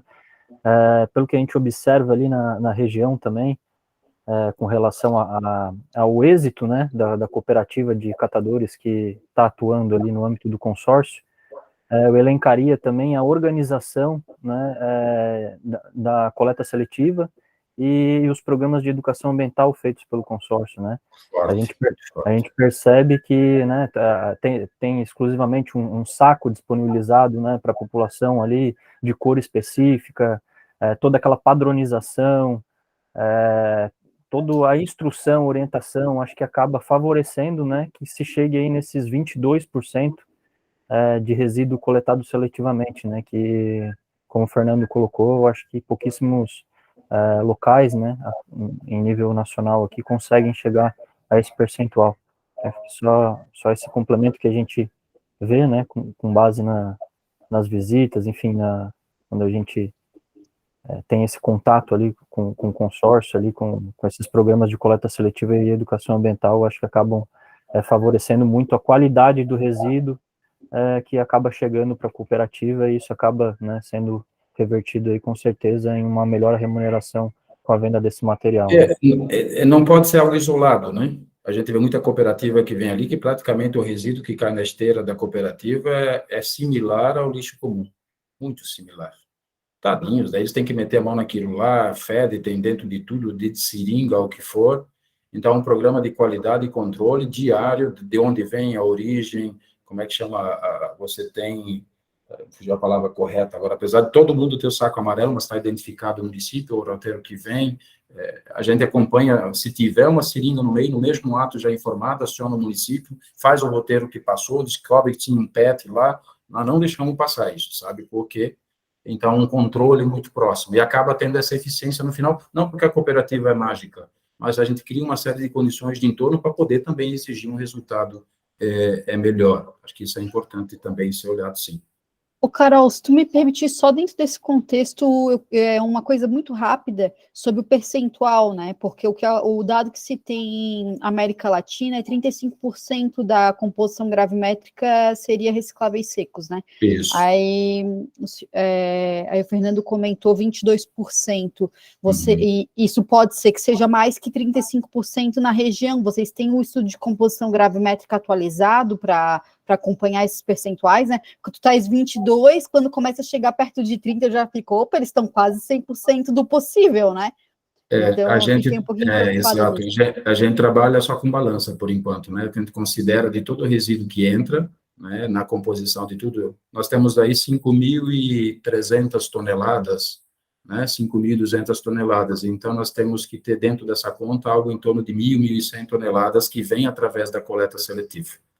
Só que aí nós temos uma quebra, né, de alguns municípios. Por quê? Porque 11 estão conosco e nós temos 3 que estão fora. Nem lá a gente não consegue ter esse mesmo resultado de informação. Então, eu quebraria essa informação ali. Pomerode faz um belo trabalho e nós temos Luiz Alves, que tinha terceirizado isso, tem isso terceirizado, que já vinha de um contrato antigo e agora está migrando, e a Piúna, que tinha isso terceirizado, então não faz parte do programa exatamente. Então, eu considero essa quebra também nessa falha. Mas a gente trabalha por peso. Vamos conseguir aproveitar o 100% dele a hora que nós tiver a segunda usina ali. Aí, todo o rejeito da seletiva vai para lá. Então, você tem uma perda aí de 25%, 26%, que não é triado, mas é material seco de primeiro, já fizemos testes, já desenvolvemos placas, materiais em pequena escala, vai ser aproveitado na CVR2, e ainda uns 6 ou 7% de materiais que as pessoas não separem, que vem junto do lixo comum, né? Aí vai fechar com a conta, os 34, 35. Mas ainda, por mais que tenha campanha educativa, por mais que seja aula, eu diria que até a pandemia nos atrapalhou, porque nós perdemos um grande ativo que foram as escolas, durante quase 2 anos, tanto de visitação do parque, então esse ano foram quase 6.000 alunos que passaram ali no parque, e ao mesmo tempo também nas escolas mesmo, né? Então dá para evoluir isso aí. Dá para evoluir. Desculpa, Caroline, vamos lá. Diga, Carol, por favor, desculpa. Oi, o Fernando deve achar que eu estou indo atrás dele, né? Na verdade. Nada, tá em casa. Estava lá na semana passada, né? Mas para mim não seria tanto uma pergunta, né? Acho que eu já tirei minhas dúvidas aí com o Fernando na semana passada, mas seria mais um apanhado ali do que a gente estava debatendo agora em questão de planos e de como é importante para a gente aqui, né? Eu esqueci de me apresentar, né? Para quem não me conhece, eu sou Caroline, eu trabalho na Agir, que é a agência aí que regula também o consórcio, e a gente vê uma grande diferença, assim, principalmente nessa questão de educação ambiental, né? Então, a gente vê que não é só que o CINV está fazendo a reciclagem, esse tipo de coisa, mas a qualidade do resíduo que chega lá é muito diferente dos municípios que estão fora do consórcio, né? E outro ponto que a gente leva bastante em consideração aqui são os planos, né, que foi comentado ali pelo Marcelo. O CINV, né, ele tem um plano próprio, né, e o CINV, ele já pensou na realidade dos municípios a partir do consórcio. Agora, os nossos municípios que não estão no consórcio, a gente vê que tem uma dificuldade muito grande de planejamento. Então, às vezes, acontece que tem no próprio plano, coisas que não são cabíveis para a realidade do município, né, e que estão lá no plano. Então, isso é um ponto que a gente está pegando bastante no pé dos municípios que estão nessa fase de revisão, né, principalmente ali dos planos de saneamento básico. A maioria dos pequenos não tem um plano próprio para resíduos, né, mas que o município mesmo, que sabe a realidade do local, seja mais ativo na formulação do plano, né, e coloque ali coisas execuíveis, não coisas utópicas que às vezes não seja a realidade, como é o caso dessa questão dos catadores, né. Como o Fernando falou, essa não era uma realidade da maioria dos nossos municípios menores, mas é uma realidade maior em outros, como a questão aqui de Blumenau, né, que é um município maior, já tem várias associações pequenas de catadores, e esses catadores de rua, mais do que faz o trabalho de formiguinha, acaba levando para esses catadores. Então, são realidades diferentes que precisam ser pensadas diferente, né? O consórcio, ele veio com uma proposta muito boa para municípios que têm a mais ou menos a mesma realidade, né? Agora, como o Fernando ali falou, no caso de Apiúna, eles têm uma cooperativa própria. Aqui em Blumenau tem várias cooperativas espalhadas, e a cooperativa do município mesmo, essa não funciona direito. Agora, as outras espalhadas no município funcionam. Então, tem que ter se voltar para a realidade de cada município para definir isso, né? Então, é bem importante essa visão geral. Seria isso da minha parte, né? As perguntas eu já fiz para o Fernando na semana passada. Passa o dia inteiro. Graças à situação revela. Eu acho que esse olhar ele é importante, né? O processo de regulação ele vem para, na medida do possível, buscar essa conformidade, levando em consideração a diversidade que a gente tem de realidades, mas o que não pode ficar é solto. Porque por mais que seja o município de Blumenau que fosse, ter iniciativas assim, talvez foram arranjos locais que surgiram naturalmente, porque já é um município que tinha um volume grande, então criou um negócio, esse negócio foi se criando sozinho, sem muita regulamentação, ou nenhuma, e sem nenhum controle de onde está indo esse negócio. Qual é o processo de operação? Qual é a licença ambiental ou o trâmite ambiental de destinação, para onde é que vai isso? Enquanto alguém está levando meio que mais ou menos, estava tudo certo e vai indo. Então, sim, o poder público não necessariamente precisa operacionalizar, mas dar a letra, sim, né? Normatizar e ter começo, meio e fim. Por isso que é a nossa briga. Hoje a gente tem a embalagem amarela, nós compramos uma guerra com quem mexer. Uma guerra. Não há justificativa. Aquele dia eu falei para a Carolina, foi um pouco grosseiro, no sentido das palavras, eu vou ser de novo, dizer assim, não existe meia gravidez. Ou tá, ou não está. Se nós temos um programa que foi construído publicamente, abertamente envolvendo todos os setores da sociedade, de começo, meio e fim, com uma embalagem específica, que dá de ver da Lua, quando está enfileirado, né? Nossa muralha da China, na sequência, dá para ver as embalagens amarelas. Não há justificativa para, nesse momento, alguém simplesmente se achar no direito de abrir a embalagem, tirar só a latinha ou a coisa que tem valor, ou, quando pior, levar a embalagem toda embora, né? Sabendo que tem um começo, meio e fim, e que tem um processo de cooperativa que foi criado e publicamente aberto, e que depois vai chegar na esteira só aquilo que tem menor valor, e que o custo operacional deles é o mesmo, de ficar das 4h30 da manhã às 10 da noite. Então, é patrimônio público, porque se nós permitirmos que isso se dissemine, e a ideia do coitadinho, porque não sei o quê, tá, desculpe. Se você quer criar uma situação de doação para alguém por conta própria, ok. Dentro do programa, não, porque tem a responsabilidade do encaminhamento ambiental também, né, deste resíduo. Então, ele está dentro de um programa que tem esse fim, é inaceitável. Por isso, foi feito os decretos de patrimônio público, porque se nós permitirmos isso, né, só não é um caso. A partir do momento que se permitir, alguém percebeu que dá para fazer e não aconteça nada, ou não tem um controle sobre isso, por mais que ainda acaba tendo problemas, é a mesma coisa que autorizar construir casa sem projeto, mas coitadinho, não tem para projetar. Se não tem programas sociais para conseguir fazer isso. Ou deveria ter, ou se busca ter. É a mesma coisa que levar o balanço da praça para casa. Enfim, a gente tem que ser muito duro, né, nessa questão. Por quê? Porque estamos fazendo o dever de casa. Se estivesse solto, aí eu diria que ainda bem que alguém faz, porque senão ia tudo para a terra. Então, a gente se cobra muito esse tipo de situação. Boa noite, Pedro. Beleza? Vamos lá. Beleza. Boa noite a todos. Obrigado, Frederico, pelo convite. Não sei se vocês me veem, mas eu sou da ABS de Brasília e sou da Confederação Nacional de Municípios. Já tive a oportunidade de trocar uma ideia com esse prefeito aí e grande referência aí na área. Muito bom ver gestor tão engajado. Uma pergunta com relação à questão de rota tecnológica, tá? Existe uma linha de profissionais que defende que tem a questão da biodigestão e compostagem, e eu acho ótimo toda iniciativa para tentar evitar o máximo de resíduo para o aterro, né, que o aterro funcione mesmo como aquilo que não realmente é viável de ter uma outra destinação, mas tem uma linha que entende que, mesmo quando você tem biodigestão, você precisa de uma compostagem para estabilizar o material que está ali no biodigestor.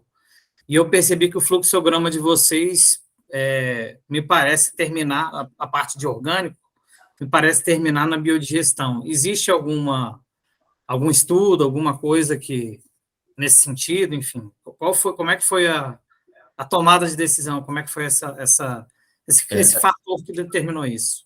Os 53% da fração orgânica que são separados de dentro do lixo, diferentemente de outros locais separam na origem, mas a gente aqui no Brasil acaba misturando tudo, mas o fato foi desenvolvido um processo de desidratação, ali imagina uma grande centrífuga que, né, mistura tudo, adiciona, prensa isso numa grelha, vai esmagar para fora o que é a fração orgânica e papel que se desmancha, 53%, 54%, e sempre fala em peso, né, de todo o nosso resíduo.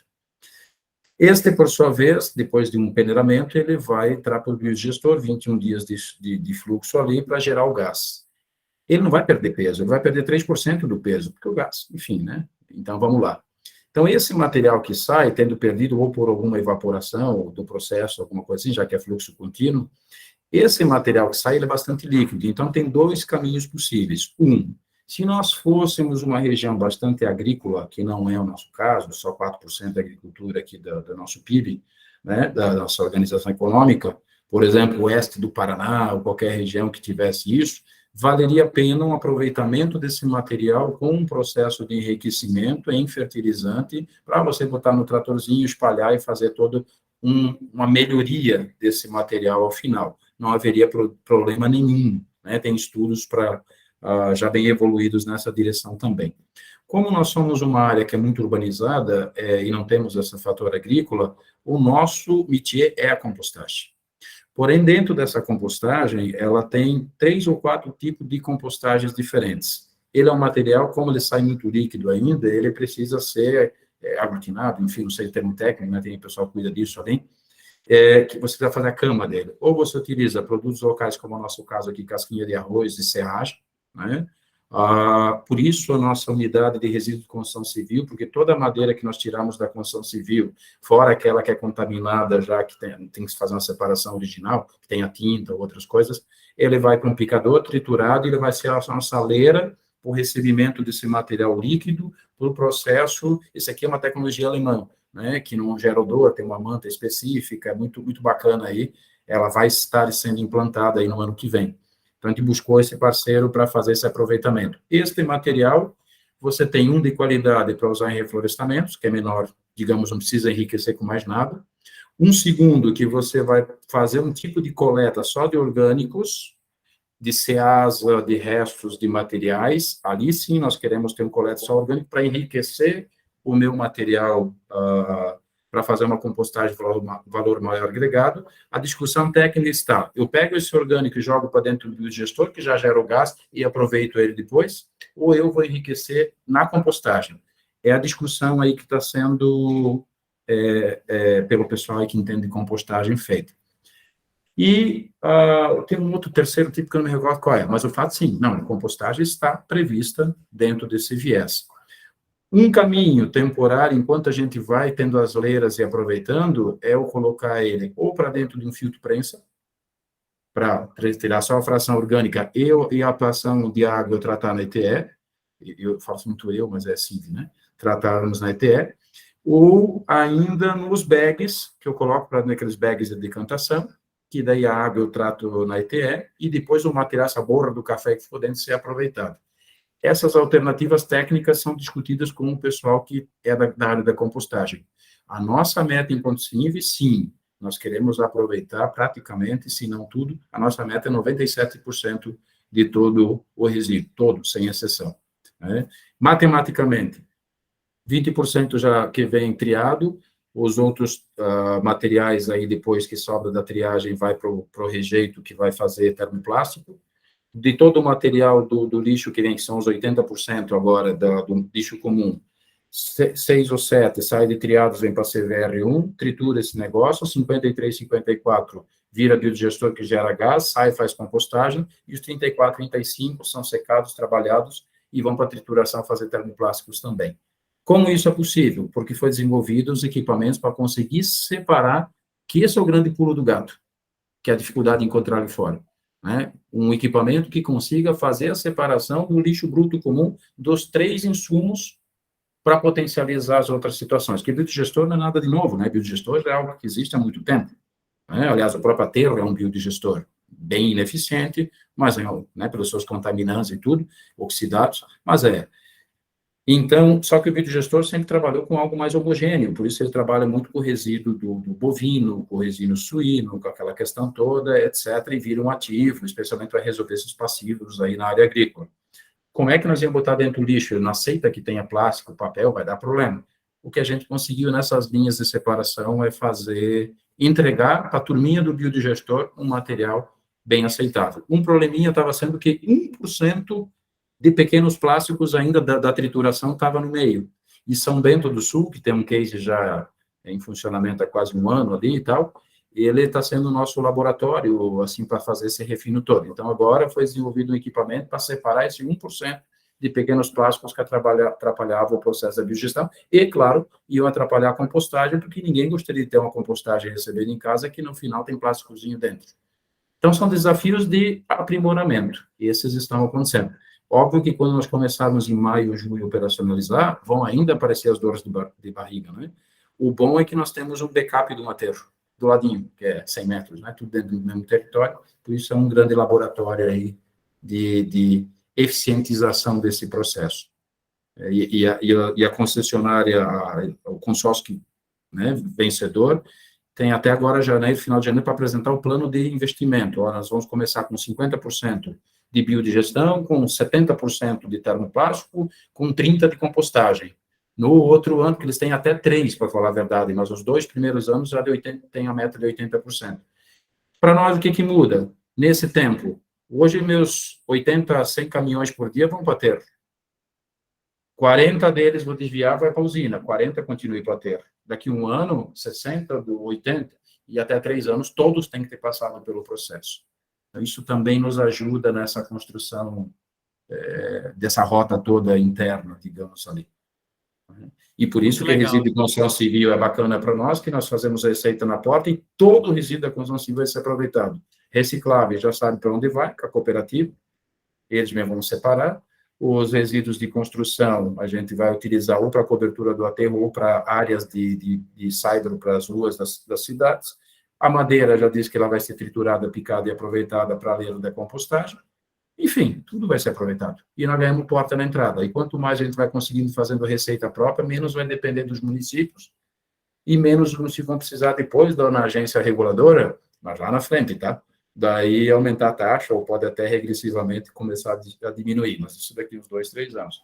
Né? Ô, Fernando, dá para fazer falar com quem fiscaliza junto, né? Dá para fazer uma receita boa também com a reciclagem de construção civil, tá? Se eu fosse, então não jogava para o aterro, não. Não, é verdade, não, mas é isso que você está aproveitando. Lodo de areia, nós estamos trabalhando com o IMA agora a licença para receber a areia de fundição, né? Também vou utilizar como insumo para a cobertura, ficar parando cavabal, enquanto ainda a gente vai ter... Mas, enfim, é um mundo de coisa que pode ser... Ô, Fernando, aproveitando aí essa questão do orgânico, rapidinho, Sim. Eu acompanhei um pouco lá o caso de São Bento do Sul, com os Valci lá, isso. E lembro que tinha uma ideia, ele me comentava que a ET é do outro lado da rua, da onde é o galpão, e que tinha uma ideia de aproveitar lodo de esgoto também na biodigestão, né, que aí ele potencializava o aproveitamento energético.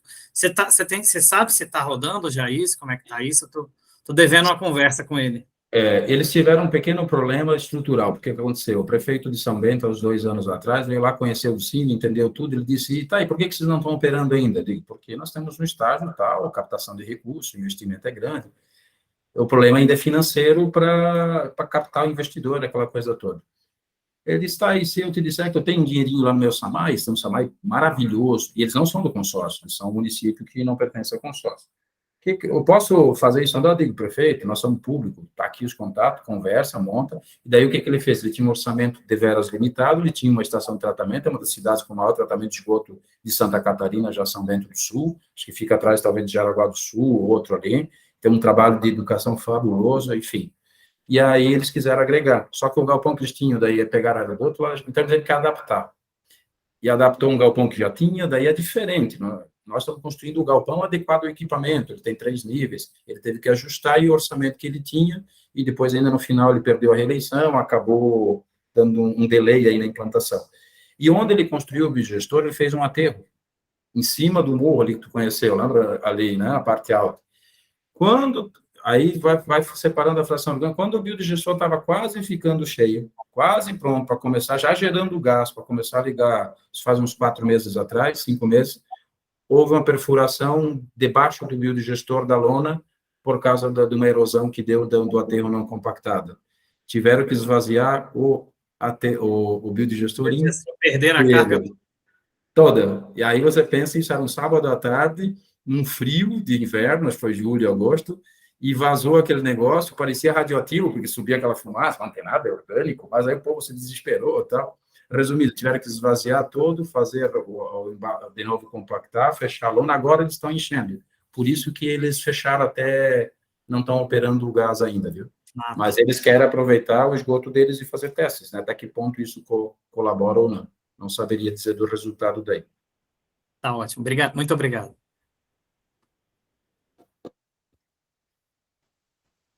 Pessoal, alguém tem mais alguma consideração, alguma pergunta a fazer o Fernando? Acho que até pelo horário, né, a gente já pode ir dando sequência aí na programação. Fernando, não tenho palavras aí para te agradecer aí tua disponibilidade, né, em participar hoje. É um prazer. Apesar do tema, né, inicialmente aí ser gestão consorciada de resíduos, né, essa gestão integrada, a gente acabou abordando sobre tudo aqui, né. Acho que os diversos encontros anteriores que a Câmara Técnica de Resíduos da ABS teve, acabou, de alguma forma, também sendo contemplada no dia de hoje. Então, a gente fica muito agradecido mesmo pela tua presença aí, por ter aceitado o convite. E, na sequência, então, eu passo a palavra para a Tayana. A gente tinha na programação, né, fazer um breve retrospecto aí dos últimos encontros, abordar um pouco dos destaques ali, a gente mantém essa programação, Thay? Se vocês me permitirem, só me despedir, aí vocês têm um assunto mais paroquial de vocês, né, agora, mas agradecer, obrigado mesmo. É um mundinho que a gente aprendeu a gostar, a gente lida com eu particularmente com outros, mas a equipe lá, eles têm esse olhar de educação ambiental muito forte, muito presente. Me colocar à disposição no decorrer do ano, fazer um convite a todos, se quiserem fazer um encontro presencial lá no CIV, serão muito bem-vindos, né, presencialmente. E, em algum momento, tecnicamente, também, eu tenho a minha gestora, que é a Sandra, que é da área, outros ali, se puderem participar aí, dá para se inscrever, eu vi, a gente se inscreve aí com vocês, no ano que vem a gente gostaria de participar um pouco mais ativamente aí no grupo, tá? Fernando, queria aproveitar também, acabei não me apresentando, eu trabalho no SNIS aqui em Brasília, e vou acompanhar de pertinho teus dados, os números aí, e a gente acabou de publicar, né, o resultado dos dados de 2021, Isso. Mas a partir de março e abril a gente começa a capacitação também com os gestores para a questão da informação dos dados, né, no sistema, e a gente está à disposição também para vocês, se vocês quiserem uma capacitação, alguma coisa, é só entrar em contato com a gente no SNIS, que a gente está à disposição também, para auxiliar em tudo, tá? Queremos sim, com certeza. Bacana. Obrigado, gente. Obrigado pelo convite. Prazer de coração mesmo. Valeu? Bom fim de reunião e de encerramento aí para vocês. Obrigada. Boa noite. Boa noite, boa noite. Então, pessoal, dando sequência, a gente fez um trabalho, o grupo gestor, né, da Câmara Temática, não temos um só coordenador, somos várias pessoas, né, depois o Marcelo vai abordar mais esse tema, inclusive convidando aí para o próximo ciclo, né, mas eu fiz um trabalho junto, então, com o grupo gestor, de reunir, sintetizar as principais ideias e propostas que surgiram nos 6 encontros, né, com esse, acho que são 6 encontros que a gente fez, foram discutidas muitas coisas mesmo, né, deixa eu até contar aqui direitinho, eu tinha contado, mas me perdi aqui, 2, 3, 4, teve 5, 6 encontros com esse, tá, gente? É lógico que esse encontro também trouxe muitas ideias, a gente vai provavelmente aglutinar mais algum ponto, né? Mas eu vou ler rapidamente, porque esses pontos, essas ideias, né, de avanços que surgiram nos encontros, desde lá do primeiro dia da programação, a gente tinha se comprometido em fazer uma agenda de ações para para que a ABS puxe isso, seja com o governo do estado, seja nas câmaras que a ABS faz parte, né, as câmaras técnicas, a LESC, nos municípios, né, então a gente construiu uma minuta para ser depois discutida dentro do nosso grupo do WhatsApp, né, então ela ainda é uma minuta, ainda precisamos dar uma aperfeiçoada na redação e tudo mais, mas vou compartilhar com vocês os 18 pontos que saíram, tá, desses 6 encontros temáticos, tá, eu vou compartilhar o texto e vou ler rapidamente junto com vocês, tá, deixa eu compartilhar aqui, só um segundinho. Não sei se vocês estão vendo aqui, eu não estou vendo mais a tela do grupo, então, se vocês puderem me dizer que se conseguem ver. Tá, eu vou dar uma... Compartilhado sim, tá. Legal. Então, a gente dividiu em pontos administrativos financeiros, operacionais e socioambientais, tá? Então, na parte de administrativos e financeiros, né? Não está em ordem, não tem uma ordem de prioridade, mas foram coisas que foram abordadas nos encontros, né? Então, adoção e ampliação do uso pelos municípios de Santa Catarina de sistema para sistematização das informações do dia a dia do gerenciamento dos resíduos sólidos, automatizando dados de massa de resíduos movimentados e das rotas de coleta em DIS, né, estimula a regionalização pela prestação consorciada ou concessões para viabilização da escala, para a boa prestação de serviços de saneamento básico de gerenciamento de resíduos sólidos, criação de um ambiente de segurança jurídica para a justa remuneração dos pequenos prestadores de serviços de tratamento de resíduos, triagem e compostagem, né, dentre eles associações cooperativas ou entidades comunitárias, ampliação da criação pelos municípios de Santa Catarina das políticas municipais de resíduos sólidos que contemplem os assuntos cobrança para os grandes geradores de resíduos, metas para a recuperação de resíduos sólidos secos e orgânicos, inibição da coleta de resíduos por entes irregulares, né, conforme a gente viu até no encontro que foi conversado no dia de hoje. Auxiliar os municípios de Santa Catarina para o cumprimento da Lei Federal 14.026 de 2020, no que compete à cobrança pelos serviços de manejo de resíduos sólidos urbanos em suas diversas possibilidades, de maneira a garantir a sustentabilidade econômica e financeira no contexto da boa prestação da rota tecnológica de RSU mais adequada para o município ou conjunto de municípios, incluindo as áreas rurais, acompanhada da instituição de entidade reguladora para acompanhamento do processo de implementação. 6. Requerer dos setores responsáveis a responsabilidade compartilhada pelos resíduos passíveis de logística reversa, estruturando atendimento dos municípios de Santa Catarina, incluindo a ampliação do programa Penso Logo Destino do IMA Santa Catarina. 7. Capacitação dos gestores municipais em procedimentos contábeis da gestão dos resíduos, a exemplo do projeto Acertar da Secretaria Nacional de Saneamento, em parceria com as agências reguladoras de resíduos sólidos. 8. Debater a busca por novas receitas para a desoneração dos municípios, provenientes da implantação de políticas públicas, a exemplo de ICMS ambiental, receita por redução de emissões, logística reversa, né? Agora, entrando nos operacionais, requerer ampliação da compreensão das propriedades dos resíduos sólidos de Santa Catarina pela difusão dos estudos de composição gravimétrica específica para os tipos de materiais, para o correto planejamento e apoio à decisão das rotas tecnológicas de tratamento a serem empregados. 10. Reivindicar que Santa Catarina avance para a cobertura de resíduos diferenciada, prevendo abordagens que contemplem coleta exclusiva de vidro, coleta de orgânicos, coleta seletiva de embalagens, coleta seletiva de verdes agendada, coleta de volumosos, pontos de entrega voluntária. Fomenta a implantação de novas unidades de tratamento para a recuperação de resíduos e o avanço tecnológico e de segurança do trabalho das plantas já existentes em Santa Catarina. Atualização dos cadastros dos usuários de serviços de manejo de resíduos sólidos urbanos, domiciliares ou equiparáveis, e grandes geradores, desde que remunerando o serviço. 13. Conhecer e divulgar o mercado de recicláveis e energia, incluindo, né, receitas pela venda de CDR para coprocessamento de resíduos de indústria de cimento. Agora, indo para os pontos socioambientais. incentivar a criação de projetos e programas que contemplem incentivos financeiros para acompanhamento e para a recuperação das áreas degradadas pelos antigos lixões de Santa Catarina, apoiar a capacitação dos catadores de materiais recicláveis com o envolvimento de outros atores, a exemplo de SEBRAE, IFSC, UFSC, ANCAT e MNCR. 16. Promover a educação ambiental para segmentos estratégicos das cidades para o funcionamento do gerenciamento de resíduos, a exemplo de síndicos, zeladores e trabalhadores envolvidos na limpeza privada e urbana. 17. Requerer a ampliação das ações e programas de educação ambiental de maneira a se acompanhar a adesão da população aos serviços de coleta seletiva e a redução da geração de resíduos sólidos.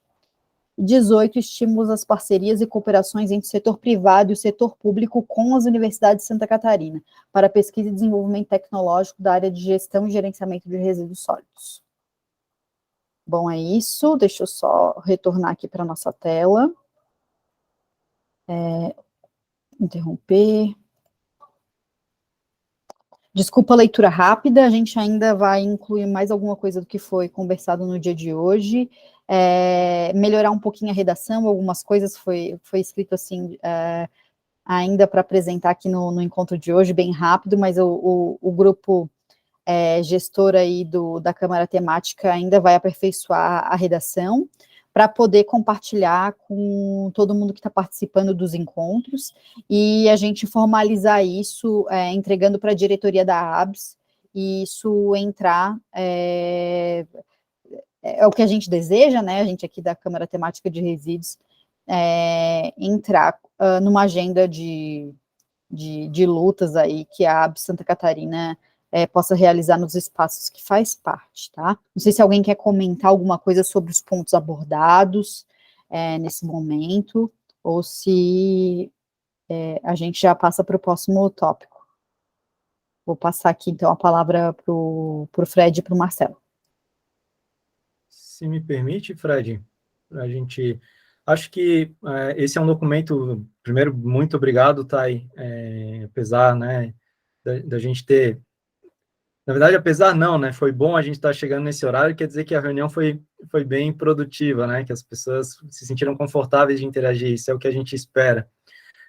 Mas certamente a gente vai ter espaço aí para discutir esse documento, né, a gente vai finalizar ele e disponibilizar para todos também trazerem suas contribuições. Acho que seria mais o caso de oficializar isso, né, deixar registrado também na forma dessa transmissão, porque realmente é um produto muito importante para todos os esforços que a gente fez esse ano, né, para a consolidação dessa agenda. Aproveitando e também não tomando muito mais o tempo, né, de vocês, gente, a gente só queria, na verdade, agradecer a participação de todos os membros do grupo gestor e certamente as pessoas que nos acompanharam, né, o público externo nesses últimos encontros. Convidar a todos, na verdade, que a partir de 2023 a gente vai ter uma reestruturação, né, alguns membros do grupo gestor, eles não vão mais poder continuar, né, nessas organizações de eventos, pautas, encontros, diálogos, então estão todos convidados a fazerem parte, né, se quem quiser manifestar interesse, pode ser através ali do grupo no WhatsApp, que eu coloquei o link no nosso chat. Vocês podem acessar lá, quem não integra, né? Vocês vão encontrar eu, a Tayana, o Fred, a Flávia e outros membros do grupo gestor lá, onde vocês podem se manifestar. Na verdade, a nossa organização ela é bem democrática, na verdade, a gente preza por não sobrecarregar ninguém, né? Então, os encontros, eles são organizados aos pares, então, cada trimestre, cada bimestre, né, a gente organiza uma pauta, e essas duplas, né, fazem contato aí com os palestrantes, então é muito, muito autônomo também, né, no sentido de dar liberdade às pessoas opinarem sobre as temáticas que querem discutir, que querem evoluir. Então é um trabalho bem, bem legal, que obviamente foi reestruturado esse ano, a Câmara Temática de Resíduos Sólidos, a gente não pode perder essa linha de trabalho, né. Então fica esse convite para todos vocês, a gente deseja um excelente final de ano, um ótimo 2023, que a gente consiga construir resultados cada vez melhores para Santa Catarina e para o Brasil, né, em relação à gestão de resíduos sólidos. Agradeço fortemente, enormemente a Tayana, em relação a todas as organizações, e agora esse fechamento, Frederico super engajado em relação aí também ao nosso representante do governo do estado, né, digamos assim, né, pessoa super querida, super presente também. A Flávia, não sei se ela está nos acompanhando, conseguiu nos acompanhar integralmente, né, tá um pouquinho resfriada aí, na luta com a gente também já há muitos anos, né, quer dizer, já abrindo portas para a gente há muitos anos, no mercado de trabalho, nesse mercado, nesse setor. Então, gente, muitíssimo obrigado de novo a todos, a Caroline, ao Pedro e a Paula, que trouxe para a gente também, Flávia, legal, e que trouxe para a gente aí esse encontro, né, que a gente conseguiu fazer esse encontro agora de final de ano. Bom, gente, deixo a palavra com vocês, se quiserem contribuir mais alguma coisinha, fiquem totalmente à vontade.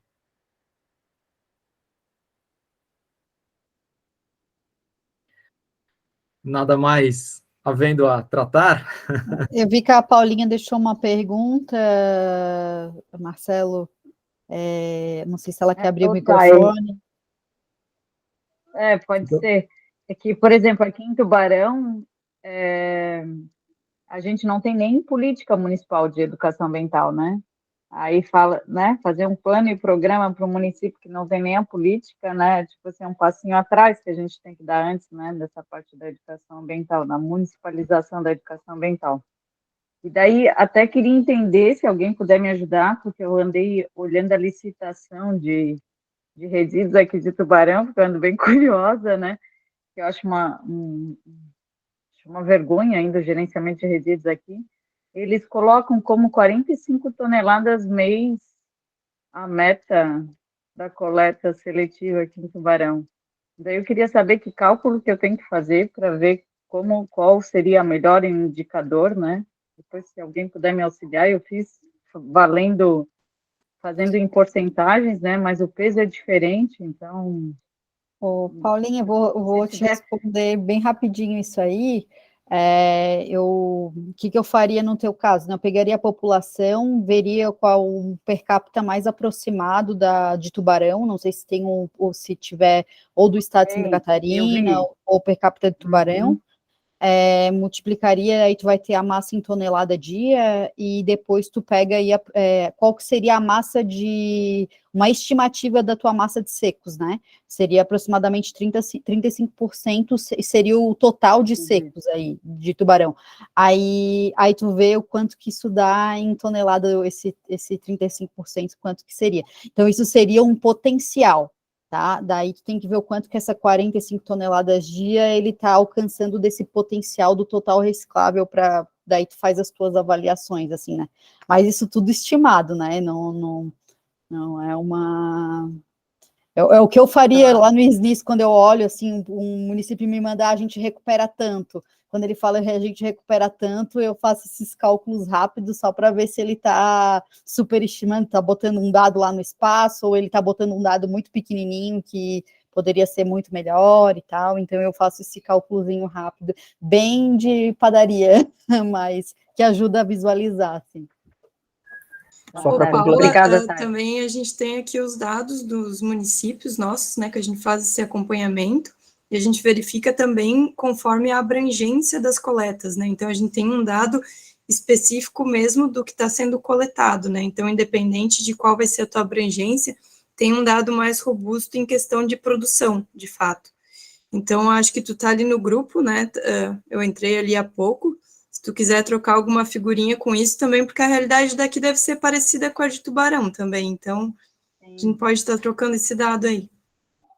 Não, ótimo, eu vou trocar figurinha com todo mundo aí, porque eu fiz esse cálculo e na verdade eu cheguei em 42 toneladas por dia, e eles estão pagando 45 por mês, então é uma vergonha, né, tipo assim, o que eles estão exigindo, né, de coleta seletiva. São bem baixos ainda mesmo os valores, né? Enfim, acho que a gente tem coisas para discutir, lógico que educação ambiental também é um tópico, Paulinha, bem colocado, mas vamos tentar ver aí como que a gente conseguiria incluir isso ali no tópico socioambiental, quem sabe melhorar algum dos pontos que a gente colocou ali. É lógico que aquela agenda ali não é o que a ABS vai fazer, mas pelo que a ABS vai lutar, né? Então, a ideia é essa, né? A ABS não tem um poder executivo, nós somos todos voluntários aqui, mas a gente milita na área, a gente conversa, a gente transita nos espaços. Então, ter uma agenda para Santa Catarina que não seja a mesma do país, porque Santa Catarina já evoluiu do encerramento dos lixões. A gente já tem rota de coleta convencional quase 100%. Então, pelo que a gente vai lutar? Não, é a mesma luta do nosso país, assim, né? É uma luta que tem que ir para frente, né? Para além, a gente tem que fazer muito mais. Né? Não dá para a gente achar assim, nossa, a gente já está fazendo bonito, não precisa fazer mais nada. Não, tem muita coisa para evoluir, né? Então, é essa a ideia, né, da gente puxar essa agenda estadual e que Santa Catarina continue evoluindo para além dos nossos exemplos do país, né, que a gente sabe que precisa evoluir bastante também. Enfim, desculpa aí estender isso, mas acho que a nossa conversa continua. E, Marcelo, o professor Jucá, na sua primeira reunião, ele deixou uma agenda de pontos, de tópicos, para a gente que seria a ideia de incluir sugestões para a inclusão das discussões da Câmara Temática de Resíduos. Como a gente está encerrando a nossa agenda de 2022 e precisamos abrir uma agenda em 2023, eu estou pensando da gente fazer uma pesquisa de opinião ali entre o pessoal do nosso grupo que participou, incluindo todos os tópicos que foram colocados lá que o professor Jucá colocou, e outros tópicos, para a gente superar a agenda que a gente discutiu no ano passado, nesse ano, no caso, e também fazer um chamamento para as pessoas que estão lá no grupo, porque a gente vai precisar de novos membros do grupo gestor, porque a gente tem pessoas que estão deixando o grupo gestor, porque não estão mais trabalhando com resíduos, né? A gente tem alguns membros que migraram na carreira e não estão mais ligadas tão intimamente com resíduos, e a gente vai precisar de mais pessoas no grupo gestor. Então, a gente vai fazer esses encaminhamentos lá no WhatsApp mesmo, para começar a agenda de 2023, né? Não dá para ficar um vácuo aí no início da agenda de 2023. Tá bom? Acho que era isso, só para complementar. Excelente, tá? Eu acho que vamos seguindo por aí. E aí a gente já emenda na virada do ano para a gente já definir isso, para não perder muito tempo. Mas excelente, excelente. Então a gente continua o nosso papo lá no nosso grupo de WhatsApp. Então, gente, agradeço de novo a participação de todos. Fred também por ter conduzido essa nossa conversa, essa nossa reunião. Sei que gerenciar filhos e reuniões à noite não é fácil, né? Mas, gente, obrigado, uma boa noite para vocês. Até uma próxima, fiquem bem e um ótimo final de ano para todos. Obrigada, gente. Boa noite.